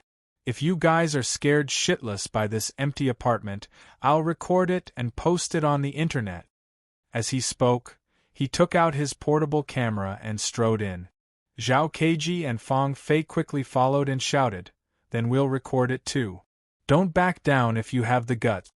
The 3 of them walked into the apartment, but found that the lights couldn't be turned on at the staircase. Fang Fei tried a few times and gave up. Maybe the apartment is being demolished, so they cut off the unnecessary power supply? Zhao Keiji frowned. Didn't they say that there's still one family that hasn't moved? Could it be that they only supply power to him? Fang Fei whispered mysteriously. I heard that the family seems to be related to the missing persons case. The only one living here now is the husband. He claimed that his wife and daughter had returned to their parents' home, but the media exposed that they didn't. Now, his wife's parents have reported it. He looked up. Also, he has been in his room for more than 3 weeks. He hasn't taken a step out and hasn't bought any new food. Zhao Keiji hissed and said, It can't be. Do you guys think that he gave his wife and daughter to Fang Fei turned around and turned on his phone to record? He looked at Zhao Keiji and said, Scared? Zhao Keiji immediately said, Scram? Who's afraid? You're just trying to scare me, right? Let's go to that family and take a look, what do you think? Fang Fei snorted and said, Sure, 704. Since the elevator is still open, let's take the elevator up. Zhao Keiji hesitated for a moment. There's no power now. Will this elevator lose power as well? Fang Fei's face fell. That's the 7th floor. Are you going to climb up? This elevator only goes up to the 3rd floor. It's only a short distance. We'll be there in a short while. All right. Zhao Keiji compromised. Take the elevator. Yu Hong walked to the front of the elevator and said in surprise, It really is this kind of old elevator. The elevator in front of him was exactly the same as the picture he had seen online. It was a hydraulic elevator that was rarely seen in residential buildings. This kind of elevator was usually used as a freight elevator. It was very spacious. It was unknown if this place used to be a warehouse in the past. The double folding doors of the elevator looked very heavy. Yu Hong pressed the button and the doors moved up one by one, emitting a mechanical sound. The noise was very loud. Wow, isn't this too much like a horror game? Zhao Keiji walked in and exclaimed. The interior of the elevator was painted dark green. The color was very impactful. There were all kinds of dark red stains everywhere. There were even traces of handprint. It really looked like a scene from a horror game. Zombies or ghosts could appear at any time. Fang Fei pressed the button for the third floor. He watched the elevator door slowly close, and then it began to move up. The hydraulic elevator moved slowly, but it was unusually stable. The three of them wandered around the elevator for a while, talking and laughing. Nothing happened. Although no one mentioned it, the tense atmosphere when they entered had faded a lot. They were all secretly relieved. Yes, it was just an empty apartment. What was there to be afraid of? It was just people scaring people. Woo! The elevator door opened. The noise was louder than before, echoing in the empty apartment. Fang Fei walked out and saw the only light on the 7th floor. He pulled Zhao Keiji and pointed to it. Look, it's that one. You go knock on the door later. Zhao Keiji stared. Why should I? You come too. After the two fought and shoved each other for a while, the elevator door behind them began to close. Yu Hong, who was still observing the stains in the elevator, hurriedly went out. The moment he stepped through the elevator door, he felt a chill on the back of his neck. He reached out to touch it and it felt wet and sticky. It felt like saliva. What is this? Yu Hong raised his head in confusion, but he heard the sound of the elevator's hydraulic operation mixed with a click sound as if something was stuck. The elevator lights outside the wall flickered and then suddenly went out. Immediately after, the entire elevator stopped. Yu Hong's pupils constricted, and he quickly realized that something was wrong. He only had time to take a step forward before he heard a loud boom, and the ground beneath his feet was empty. It was at this moment that the two people who were walking away suddenly realized that Yu Hong's voice had disappeared. Old Yu? What are you doing? The two of them turned their heads in puzzlement, and their questions came to an abrupt end. The doors of the elevator dropped down rapidly like a guillotine, splitting Yu Hong's body into two. The other half was left inside forever, falling down from the 3rd floor.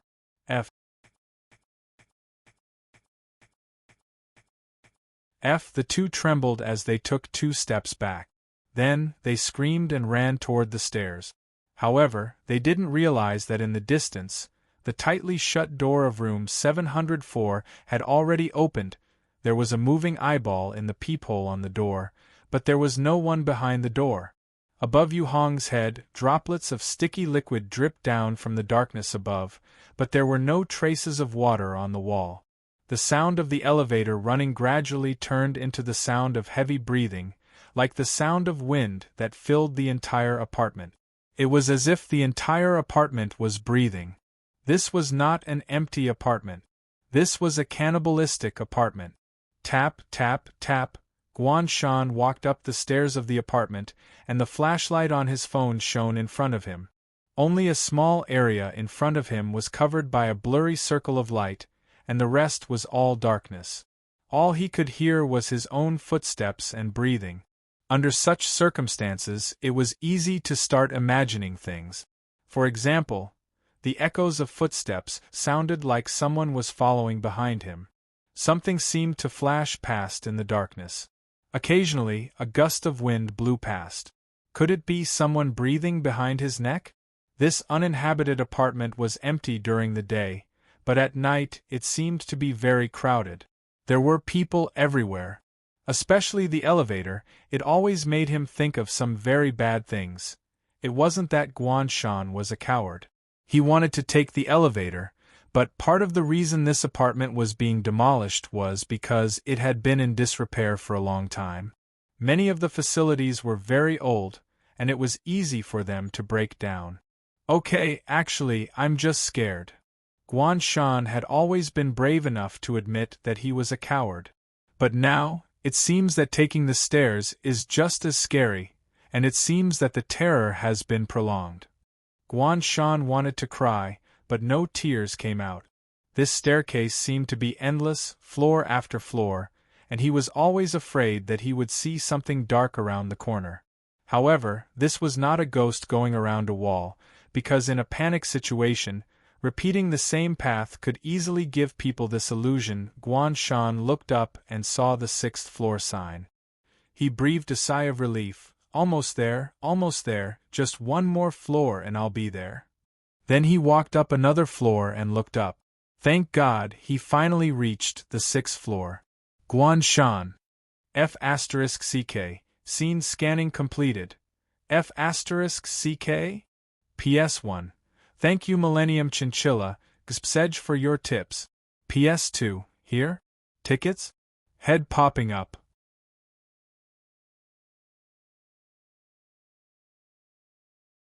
Chapter 82. Scenario scan complete. Generating horror game. Generated horror game. Empty apartment. Scenario loading. Please wait. Scenario loading complete. You come to an empty apartment alone, but strangely enough, you are trapped on the 6th floor, unable to go up. At this moment, a phone is ringing from downstairs. Note: only by killing the final boss will this simulation end. I knew it. The simulator can be turned on when the atmosphere is not right. Now that the atmosphere is just right, there is no reason for it not to turn on. Guan Shan had a good grasp of the simulator's personality. As long as it had the slightest resemblance to a horror game, it would not be picky.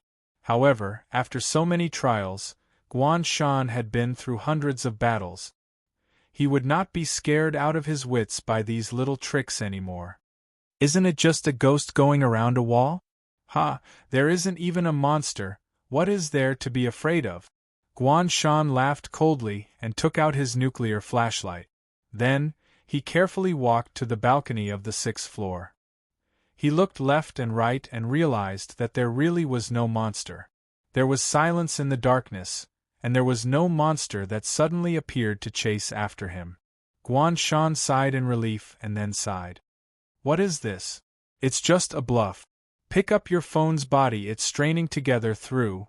A loud and hurried ringtone suddenly rang. Guan Shan shuddered. He almost jumped up from his seat. F***ck.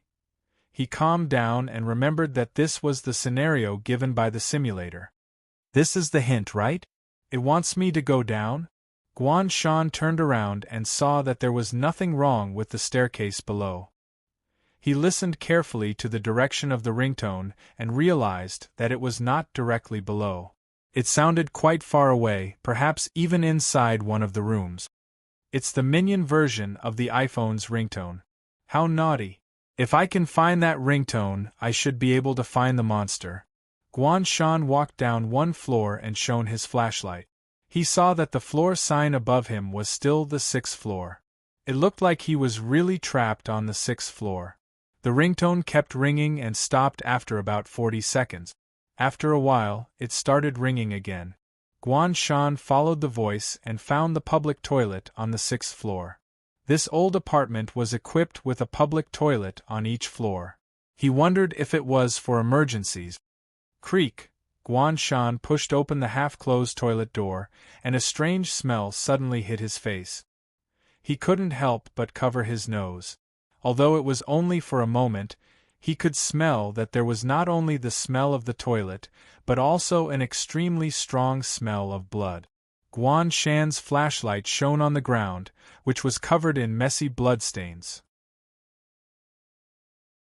It felt as if someone had been killed here, and then struggled desperately. It looks like this person was dragged into the toilet by something. Guan Shan took a deep breath, and his heart started to race. Holding the flashlight and the gun in his hand, he looked at the closed toilet cubicles and slowly approached them. The direction of the blood was very obvious. It was pointing at the 3rd cubicle from the back. The phone rang for the 3rd time, and it was in that cubicle. Guan Shan was fully armed, and he changed his gun to a sword. The weapon, made from a Netherworld 100 forged steel, had been refined from the furnace yesterday, and it didn't disappoint Guan Shan's expectations. The values and effects were quite good. Sword, Godly Blade, Netherworld, Attack, 1200 effect. For every enemy killed, attack increases by 1% and self-recovery. Description: a long sword that is sharp enough. The black sword has ripple-like red lines. When it kills, it is dazzling and flowing, as if it is thirsting for the enemy's blood. A total of 1,200 attack. There were no fancy special effects at all. It increased attack when killing monsters, and it was basically equal to 0 wear and tear. It was simple and crude, but it was also effective. However, although the attack of this sword was high, it was only useful when it was used against monsters. This meant that it would be more dangerous in close combat. If it wasn't for the fact that there was no way to increase the distance, Guan Shan would definitely not choose to use a sword. Guan Shan swallowed his saliva and carefully opened the cubicle door. He held the sword tightly in his hand, ready to be ambushed at any time. However, there was no monster in the cubicle as he expected. There was only a body that was beyond recognition. The body was twisted from head to toe, and many parts were missing. He could barely make out that it was a young man lying in the gutter of the toilet. On the floor next to him was a phone with a broken screen. Guan Shan waited vigilantly for a while before he reached out to pick it up. He quickly retreated, keeping a safe distance. The phone was not stained with old 8's secret formula, but it was covered with sticky blood. It felt like it had been there for some time. The phone was unlocked with a fingerprint. With the cooperation of the phone's original owner, Guan Shan successfully unlocked it. The phone rang for the 4th time. Guan Shan looked at the caller ID and felt that he had to pick it up. Otherwise, he would not even be able to find the boss. Don't come over. Help, who can save me? After the phone connected, a young man's incoherent and trembling voice came through. His voice was panicked and even sounded like he was about to cry. I won't do it again. I won't do it again. Oil you, Ah Fei. Save me, save me. Ah Fei, say something. Guan Shan was not sure if this was a trap set by an NPC or a monster, so he asked tentatively, Where are you? The young man was stunned, and then he was overjoyed. Ah Fei? Ah Fei, you're not dead? This person was naturally Zhao Keiji of the 3 university students, and he was the only one still alive. Guan Shan looked at the body on the floor. Now he knew that this person was called Ah Fei. I'm not Ah Fei. Zhao Keiji was stunned. When he came to, he was so scared that his teeth were chattering. Then who are you? Guan Shan replied. I'm a kind player passing by. Zhao Keiji was stunned. Player? Guan Shan did not expect an NPC or a monster to understand this concept, so he continued, That's not important. What's important is, where are you now? I'm going to save you. Zhao Keiji's thoughts were a bit chaotic. How are you going to save me? None of your business. Guan Shan felt that the chances of this being a monster trap were higher. Otherwise, it would be a useless NPC, not a big shot like the female swordsman from last time. Moreover, he was facing a dead body in this gloomy toilet, so he was under a lot of pressure. He was scared to death, and all he wanted to do was to leave as soon as possible. So his attitude was naturally very bad. Guan Shan said unhappily, Just tell me where you are. I'm in a hurry. You should be being hunted right now, right? He used his skills as a reporter. Even if there's one more person who wants to kill you, you'll still die. If there's one more person who wants to save you, you'll benefit. Why don't you take a gamble? Zhao Keiji was stunned. Thinking about it, it seemed that it made sense. He hesitated and said, I'm in 613. It is in the wall, the floor, and can move at any time. I don't dare to touch these places. Be careful. Hearing this, Guan Shan immediately scanned the walls and floor around him and said, Okay, I'll be right there. He hung up, threw the phone directly into the drain, and turned to leave. At this time, on the road opposite the apartment, an ordinary-looking man in ordinary clothes looked at the apartment and smiled. Looks like Qin Deguang's unification ceremony has finally succeeded. But unfortunately, TSK, clearly the closest bloodline to the sacrifice was chosen, but it took 2 weeks to complete. His aptitude is too bad. But the guy that the killer bee has been paying attention to is interesting. The man revealed a playful expression. Since we ran into each other, let me see your strength. There was a third eye on the back of the man's hand. When this eye blinked, the eye on door 704 also blinked. The eye that Guan Shan saw before wasn't Qin Diguang's, but this man's method. It could be used to monitor, and it was also equivalent to a clone. It could be used to control the possessor. As the eye on the door closed and disappeared, an eye quietly opened on the back of the neck of the corpse. Guan Shan took 2 steps outside and retreated. He looked suspiciously at the corpse that couldn't be more dead. As everyone knew, corpses in horror games weren't real corpses. Sometimes they would suddenly come back to life. Not to mention a corpse that was so deliberate. Guan Shan only thought for 2 seconds before deciding to shoot the corpse in the head. Bang! The incendiary bomb exploded instantly, and a blood-red number rose. 1876. Guan Shan was shocked. It really did damage? PS1. Thank you to 310406, 8,000 years in an instant, Chongming Clan, Epidemic Void, Real Consequences, and Jiu Jiu Gui for their rewards. Special thanks to 310406 for the 70,000 reward, becoming the first Alliance Master of this book. At the same time, you have been following me for a long time. Thank you very much for your support. I have nothing to repay you with. I can only put it on the shelves a little more. PS2. Wipe the new bowl, put it out again, hint.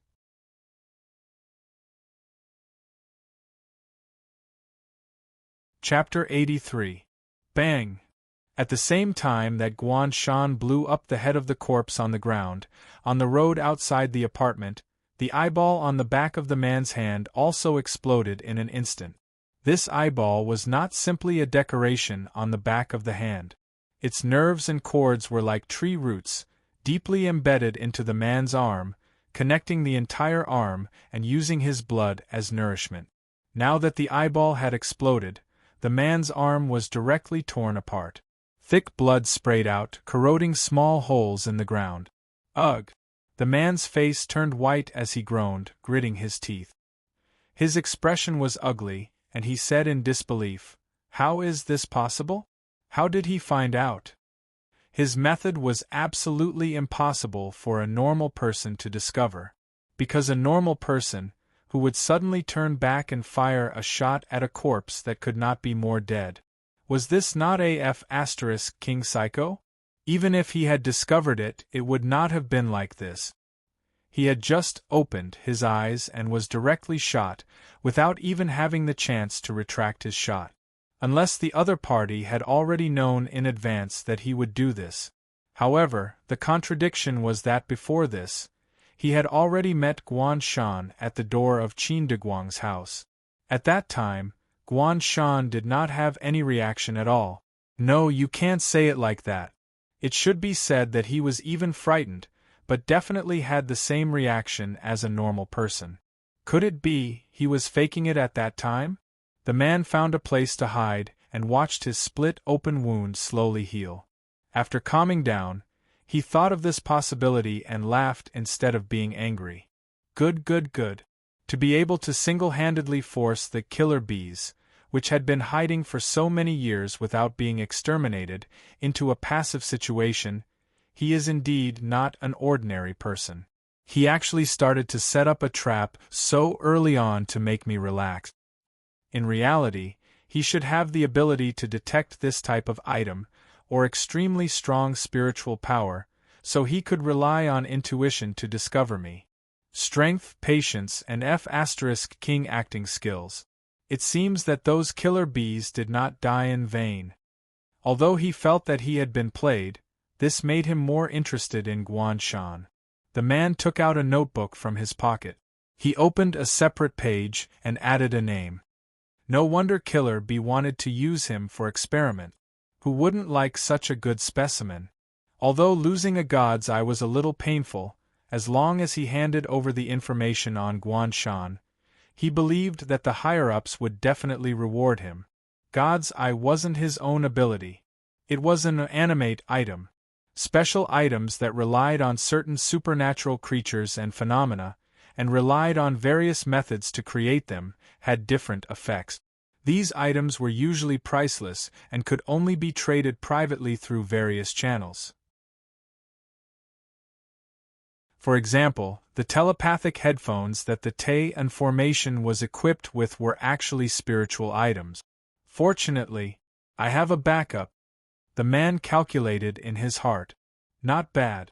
Although Qin Deguang's obsession is strong enough, his talent is still too weak. Level C Nirvana is already the limit. He can't reach a higher level.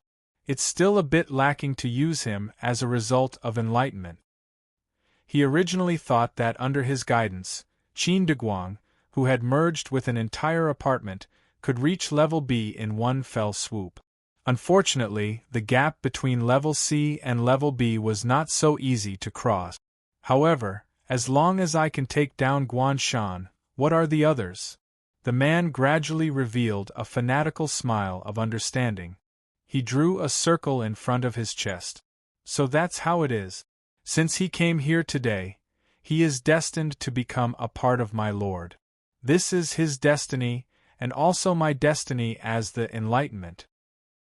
He looked at his arm, and his smile became even more twisted. But, before enlightenment, I still need to teach the disobedient student a lesson. The man thought for a moment and then wrote a string of words under the name Guanshan on the page of the book. After seeing the mirror, if you stare at it for more than 3 seconds, you will immediately lose your 5 senses. Then, he wrote on the page of Qin Deguang, "Move all the mirrors in the apartment to the stairs and the corners of the rooms on the 6th floor." The man sneered. The most simple but almost unsolvable maze was completed. This was his ability after merging with the book Armchair Strategist. The words he wrote could become reality as long as they were used on a person within a reasonable range. At the same time, if the other party was completely dependent on him, they would eventually be unable to resist all his orders. Qin Deguang was an example. The handwriting on the book soon disappeared into nothingness. The man put down the pen and said calmly, "Now, what can you do? I don't believe you can avoid it like this." When a person's gaze passed by a corner, there was inertia. Moreover, in such a dark situation, as long as a person used a flashlight, they would definitely notice the mirror at the corner. As long as they looked at it out of curiosity, they would step into his trap. Even if Guanshan had the ability to detect him, it would be useless. On the contrary, it would be helpful. If he discovered it, he would have to check it out, right? The man had experimented countless times before. The more vigilant a person was, the easier it was to be fooled. For someone like Guanshan, everything he did was accurate. In the toilet. Experience plus 1432. Guanshan looked at the numbers and experience that popped up in front of him with a dumbfounded expression. He swore that he really just wanted to give it a try. He was speechless and scared. He thought to himself that he really couldn't be careless for a moment with this simulator. I really got a freaking monster. If I didn't come over to finish it off, wouldn't there be a probability that it would be GG? Looks like I have to pay attention to finishing it off in the future. Otherwise, I'll be tricked one day. Guanshan walked over and picked up the dropped item. He regretted not using a knife out of habit. This was a 1% increase in attack power. At the same time, the monster's information appeared in front of him. A strange sight, ILV, 8 HP. A description, its eyes are looking at you. It's actually just a small monster, Guanshan frowned. From this description, it's possible that the "it" in double quotes isn't referring to this eye. It's more likely to be a boss or an elite monster. Is it hidden in this apartment? Guanshan pondered as he walked out and checked the dropped item's information. Eye seed effect. Use gaze to water it and you can harvest an eye. Description. Plant one today and you can harvest a lot tomorrow. Guanshan typed a question mark. The corner of his mouth twitched. Planting an eye is okay. It's getting more and more creative. But this sounds like a pet egg? This pet style was a little strange. Forget it, I'll keep it first. Guan Shan walked out of the toilet and was about to go to 613 to find the NPC. Suddenly, he stopped in his tracks and frowned. Was there a mirror here before? On the wall opposite the left corner of the toilet, there was an isometric mirror. PS1. Thank you, Guilty Book Friend 1604131945098825, Takashi and Space Domineering for your tips. PS2 Bowl.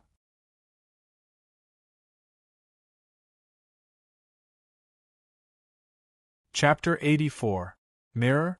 Why would there be a mirror here? Guan Shan was confused. Although he couldn't say that he had a good memory, he wouldn't forget something that he had just seen. This place, at least when he entered the toilet, definitely didn't have a mirror. It was just a normal wall.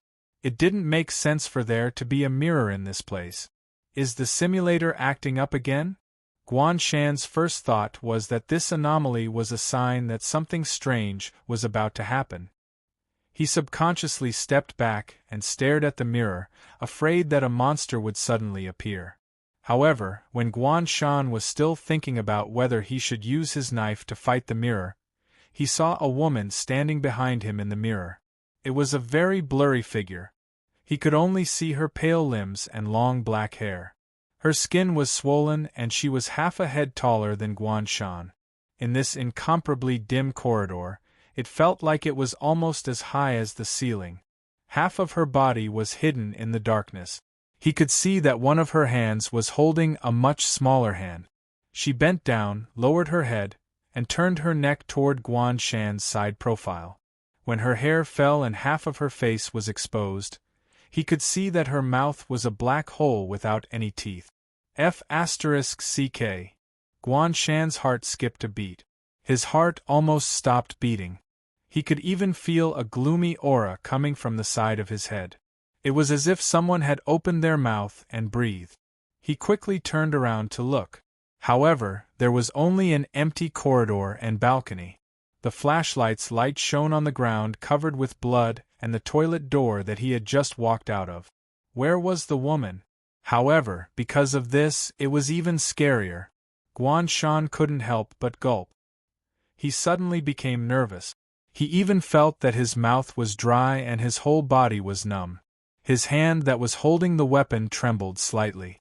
As the saying went, only a bug that suddenly disappeared in front of you was the scariest bug. This was because you would never know where it was and when it would suddenly reappear in front of you.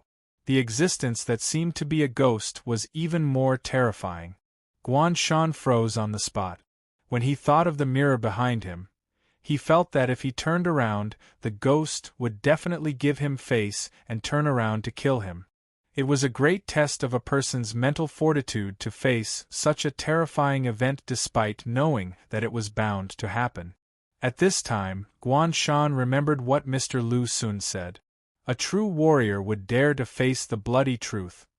He understood the logic, but when the horror superimposed on the occurrence and the non-occurrence, it was simply too F***king horrifying. It was too horrifying. Although I know there are monsters behind me, I'm really scared. If it weren't for the fact that Guan Shan was afraid that he would die of embarrassment when he thought about it later, he would definitely sing a hero's song to boost his courage. Guan Shan was so scared that he didn't even dare to breathe. The man on the other side of the road frowned. What's going on? Why did he suddenly turn around? He could know Guan Shan's current movements through Qin Deguang's description and feedback, but he didn't know what exactly happened and what state Guan Shan was in. Guan Shan almost lost his five senses because of staring at the mirror. Why did he suddenly turn around? If he found something wrong with the mirror, why didn't he just shatter it? Why did he freeze in place and not move?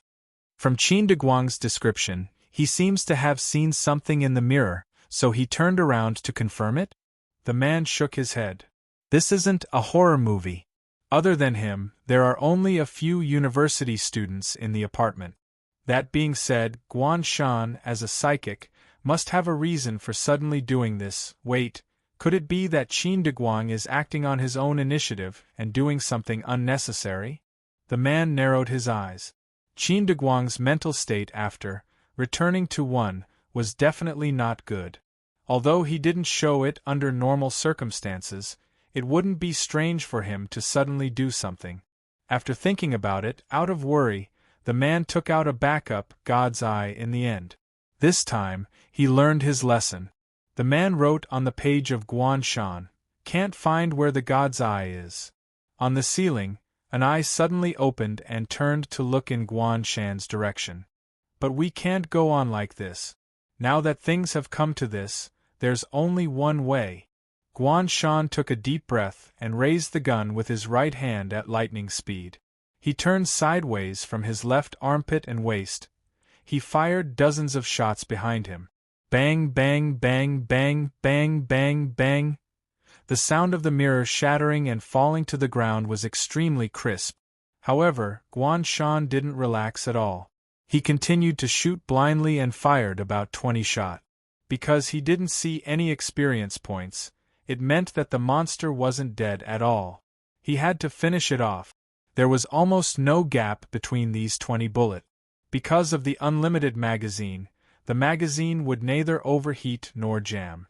This caused the gun to turn from a handgun into a machine gun when it fired continuously. Guan Shan saw a new experience notification after the first 10 shots. Experience plus 1434. However, he continued to shoot just to be safe. He kept shooting until the sound of the mirror shattering could not be heard. Phew, Guan Shan let out a long sigh and turned his head around, feeling refreshed. As expected, there were only broken glass shards on the ground, dark corridor, and shiny items on the ground. The monster was nowhere to be seen. Guan Shan felt that he was really smart. Who said that he had to listen to orders and turn around to kill in such a situation? Otherwise, he wouldn't. How could the gun in his hand be so inconvenient? In order to prevent anything else from jumping out, Guan Shan immediately changed to Strange Metal Mark, and then changed his weapon to Demon Blade, Underworld. Guan Shan raised the black blade in his hand. The patterns on the blade flowed slowly like fresh blood. Guan Shan walked over to pick up the dropped item and was stunned. Why is it still? I seed? PS1. Thank you to Starry Sky Ias, African Heru for the tip. PS2. Vote. Loud.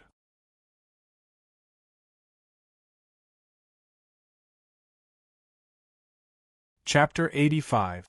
The man's face twisted as he looked at the eye that had exploded on his other arm and fell silent. Now he knew why Guan Shan had turned around, stopped, and remained motionless on the spot. He's waiting for me, isn't he? The veins on the man's forehead popped out. He knew that I would be suspicious, and he was waiting for me to be curious, confused, anxious, and finally unable to hold back and jump out to give me another shot, right?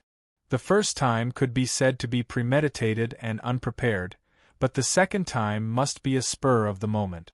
It was such a simple and crude trap, but he still fell for it. He could almost imagine how ridiculing Guan Shan's expression was at this moment, looking at him as if he was looking at an idiot. And an idiot who fell for it twice. At this moment, the man wondered if he had lost his mind just now. That was why he wanted to take another look. But he was indeed clear-headed at that time. Because he had even written in the book that Guan Shan couldn't find the location of the Eye of God, to plug the loophole caused by its location being discovered. But it was useless. Guan Shan just blindly swept the gun. He didn't need to find where he was at all. He only needed to sweep it densely and a bit of luck. And there was definitely something wrong with that pistol. The number of bullets had already exceeded the standard. Good job. This time, the man was so angry that he laughed. It seems that using gentler methods won't work. Although my lord is benevolent and forgiving, only thunder can make stubborn people have a heart of unity. You like to use guns, right? Good. He continued to write in the book, "When you raise the gun, make sure the muzzle is facing yourself." The man still felt that it wasn't enough. He sneered and added, "When you have a strong desire, immediately forget the memory of the previous 3 seconds." This was also a command he often used. Because his goal was to educate people and make them believe in Lord Return to One, he often couldn't use lethal methods. Instead, he gradually changed people's minds. And the most torturous thing was nothing more than forgetting. When you have a strong desire, forgetting in an instant was like suddenly forgetting what you wanted to say a second ago, but you couldn't remember it no matter how hard you tried. It was often more devastating than forgetting for a long time. And in a battle, such intermittent memory loss was even more terrifying. Especially for an offensive type like Guan Shan. Once he started fighting, he would immediately experience what a nightmare was. "I don't believe it. What can you do this time?" The man ordered Qin Deguang in the book. "When he enters the room, attack with full force, but don't kill him." Qin Deguang's biggest weakness was that he was strong on the outside but weak on the inside. Although his body was huge, as long as his body was injured, he would die very quickly. However, as long as Guan Shan lost his battle consciousness, then this weakness was insignificant. Guan Shan looked around in surprise, but didn't see any corpses or anything like that. Could it be this eye not only on corpses, but also spiritual bodies? Guan Shan thought for a long time and could only come up with this conclusion. Otherwise, it would be hard to explain why another one of these things suddenly appeared here. Guan Shan was convinced by himself and nodded. "I see. However, it seems that these mirrors are the key to the existence of the monster. I have to break them." In horror games, as long as you kept going in circles like Silent Hill PT, if you suddenly found something that didn't exist, it was either a clue or a monster. The structure of this apartment was in the shape of a mouth. There was a patio in the middle, and all the corridors and balconies were connected. Guan Shan shone the flashlight around and found that all the corners, including the one opposite, were basically reflective. So, he simply went around and broke all the mirrors. Unfortunately, although the tall and swollen woman in the mirror later appeared several times, he didn't get any more kill notifications or EXP. After seeing it several times, Guan Shan found that the woman's hand seemed to be pointing upwards. Guan Shan touched his chin and pondered. "This means that she wants me to go up? Is this woman really a monster? Why do I feel that she's quite friendly? Also, is there a little girl with her? Forget it, I'll think about that later. Let's save the NPC first." Guan Shan looked at the door of room 613 before him. The ground was still covered in blood and footprints. It was dead silent inside the door. Not a sound could be heard. He tried to turn the doorknob and found that the door wasn't closed. Creak. The weird sound of the door opening, as if something was rusty, made Guan Shan feel uneasy. The gap in the door slowly widened, and the darkness inside seemed to be able to swallow everything. Guan Shan carefully and slowly opened all the doors. He shone the flashlight around and only breathed a sigh of relief when he found that nothing was wrong. Phew! He was relieved and thought to himself, "Thank God that I didn't open the door to kill her." Guan Shan walked into the room. It was a very common apartment room. It was slightly narrow and old. The wallpaper had peeled off and various furnishings were scattered all over the floor. The blood and footprints extended all the way to the bedroom. Guan Shan checked and found that the bloodstains eventually went into the wardrobe. As he got closer, he could hear a burst of clearly suppressed and hurried breathing. There was also a slight tremble in the voice that was tinged with fear. Guan Shan kept a distance and knocked on the closet door with the handle of his knife. "Hello!" "Ah!" The wardrobe shook with a clang sound and suddenly there was a burst of screaming. "Don't come over, I don't want to die, save me! Save me!" Guan Shan was speechless. Finally, he heard a scream that was even more tragic than his own in the simulator. Guan Shan angrily knocked on the closet door. "What are you shouting for? I haven't even started shouting. Hurry up and come out." Zhao Keiji, who was inside the closet, was stunned. He closed his mouth and carefully said, You are the player who answered Hoodlum's call?" He looked through the gap of the closet door, and could only see a man with a scary clown mask walking in with a knife in his hand. He thought that it was a new murderer. This appearance could not be said to be frightening. It could only be said to be sinister. Yes. Guan Shan was too lazy to waste time with this person. In order to prevent any accidents, he directly cut the closet door in half. The flashlight suddenly shone and Zhao Keiji was scared. He subconsciously covered his head. "Don't kill me, don't kill me!" Guan Shan finally saw the appearance of this NPC. The young man looked to be in his early 20s. His appearance, well, he looked like an ordinary passerby. He curled up in the closet, shivering. His face was pale and his body was covered in blood. "You have met an NPC. A standard victim, Xiao Ming, LV1, HP, 100 description, one of the 3 people who mistakenly entered the apartment. Where did the other 2 go? Take a guess." Asterisk note: if the NPC's protection level is lower than the NPC zone, the evaluation will be increased. This is really a blank slate. Even the name is so perfunctory? Does this mean that if there is a monster missing in a scene, it can be compensated by protecting the NPC? Guan Shan took 2 steps back and asked, "Where is the monster?" Zhao Keiji had not recovered yet. He swallowed his saliva, and just as he raised his head to answer the question, his face suddenly became horrified. His pupils suddenly shrank. He pointed his trembling finger at Guan Shan's head. It is above. PS1. Thank you Zhunan, God is myself, Terry Spiritual Wings, Pig Daddy for your tips. PS2. It will be published tomorrow. The chapters at night will be updated earlier. The update will start tomorrow afternoon. Hope to support the First Order. Please. Puff.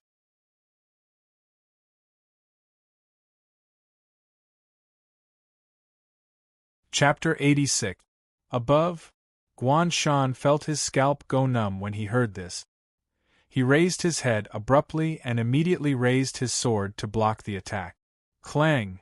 He blocked the black shadow that was attacking him. Sparks flew in an instant.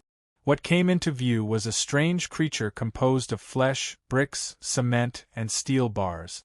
It extended from the ceiling and looked as if it had been peeled off from the entire wall. The glued muscles and tendons connected the bricks and cement to form its body.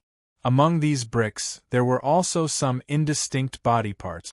Men's, women's, and children's. Overall, it looked like 3 separated corpses.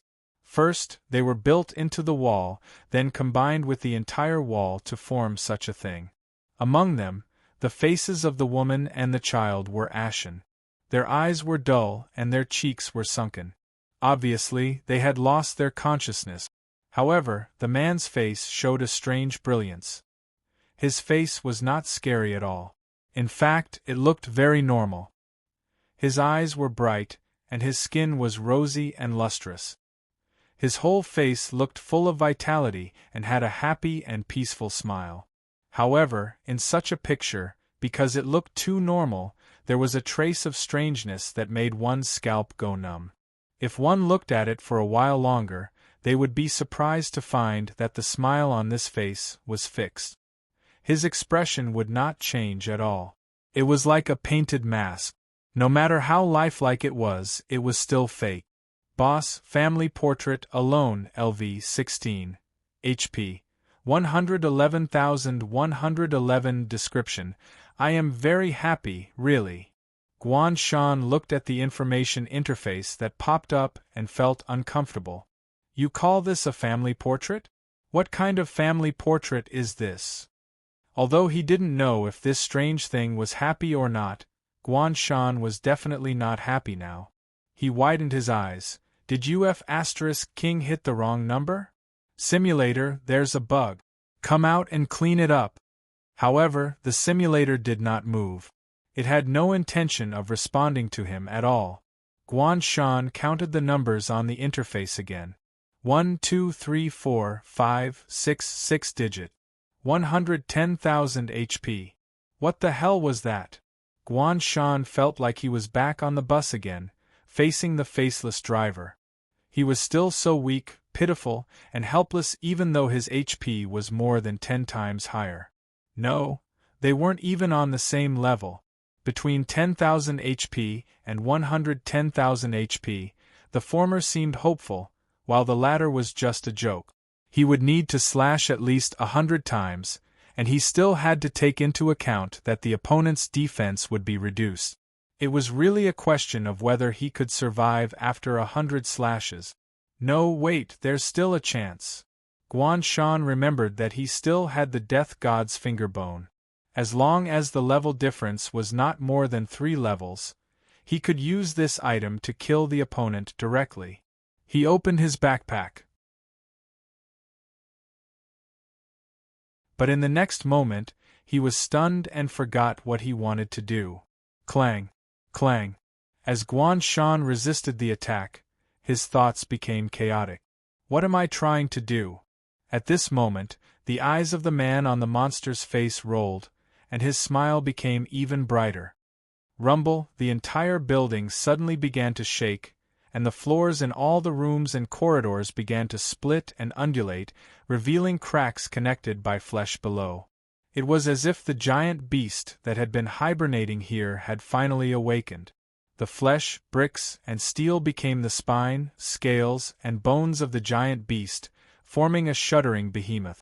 Ah, help me, help me! Zhao Keiji had just climbed out of the closet, and when he saw this scene, he was scared out of his wits.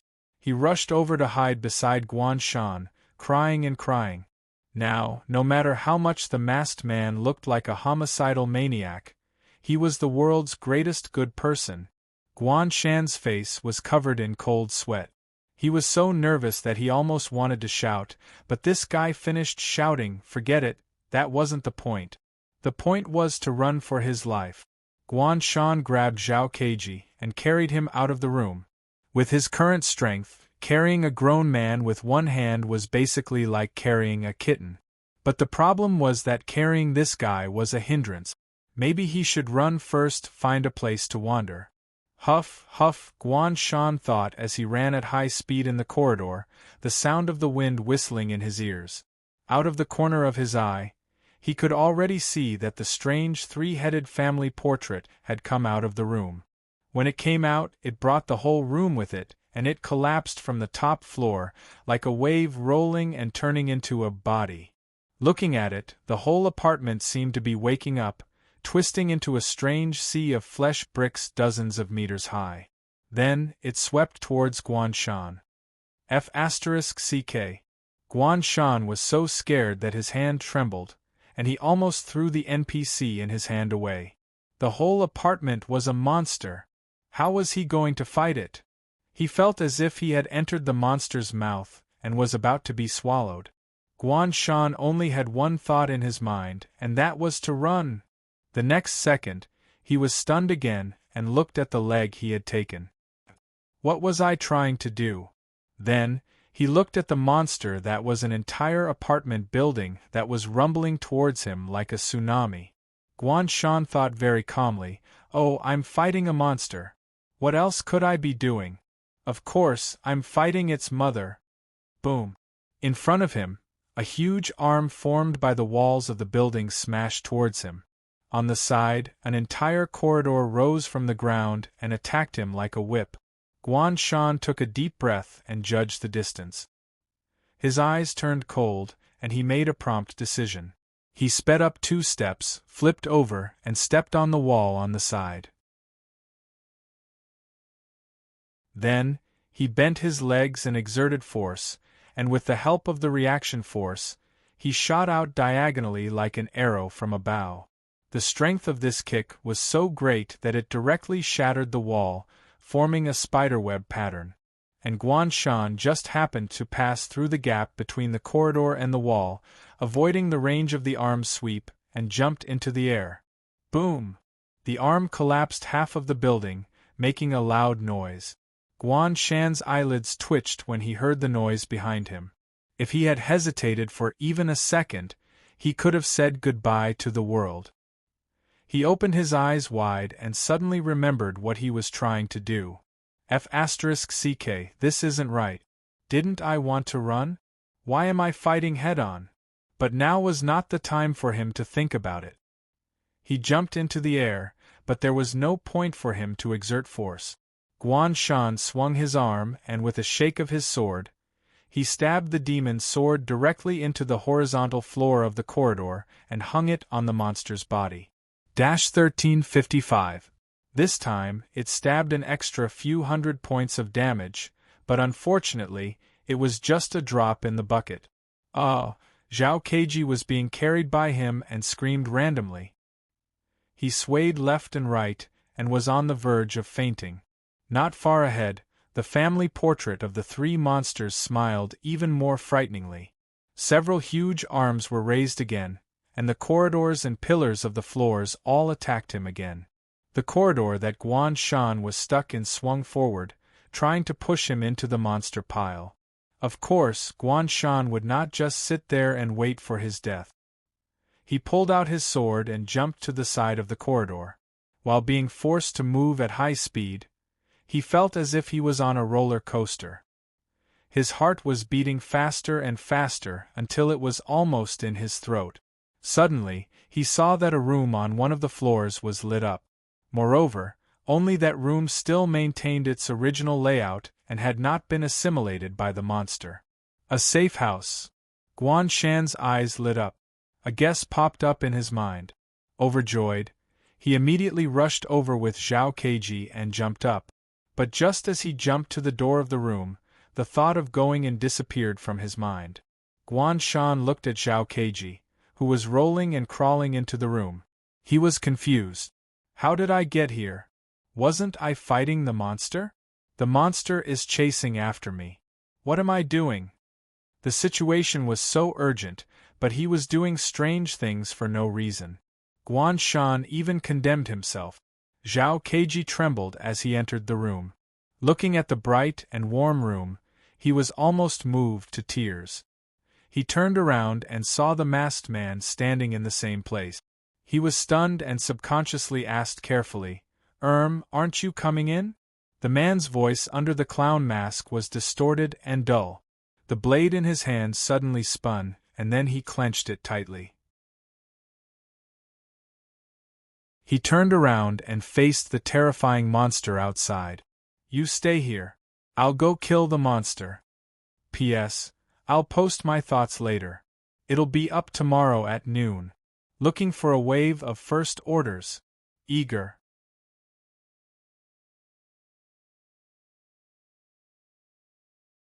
Chapter 87.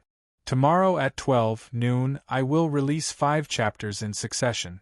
Looking for a wave of initial subscriptions. This is the first time a newbie's novel has been published, so I hope the esteemed readers can take care of me. Although this isn't the first time in my writing career, it is my first time on Qidian. So, perhaps I should call myself an old newbie, *omega \***. During this period of time, there were quite a few people I wanted to thank. First of all, I had to thank editors Hui Yi and Starry Night for taking care of me along the way. Hui Yi was a good person who was serious and responsible, and her recommendations were full. She could be said to be an editor with a conscience. There was no need to even mention editor Starry Night, who patiently helped me read through the introduction and the first few chapters. She was a good editor who truly understood the content and could guide my writing. She was currently in charge of short stories. Also, I would like to thank my esteemed readers, everyone who is reading this, as well as my guild master and COO. Thank you very much for your support. I have also been reading the esteemed readers' feedback, so I will make appropriate adjustments to the content, such as reducing the workplace plot. However, there are times when I feel helpless, such as feeling that the girls I write are too fake. That's not the case in real life. I feel that I still have the right to speak. Girls are like this. Even if their personalities are a bit stubborn, they will still act spoiled and cute. Although I will definitely add artistic embellishment to the writing, I will only turn cute into cuter, hands on hips. Also, regarding the female lead, the single female lead will definitely be the single female lead. However, you see, I have already laid out so much, so there will definitely be some twists and turns in the process, cute eyes. I won't say anything else, but because I am already an old newbie, I don't actually have any uneasy feelings. I will try my best to write well. For myself and for the readers, this is the best feedback. I hope that I will not disappoint your expectations in the future. You're tuning in to the Phoenix Nights YouTube channel. Don't forget to subscribe and join us on this journey to catch the most captivating stories.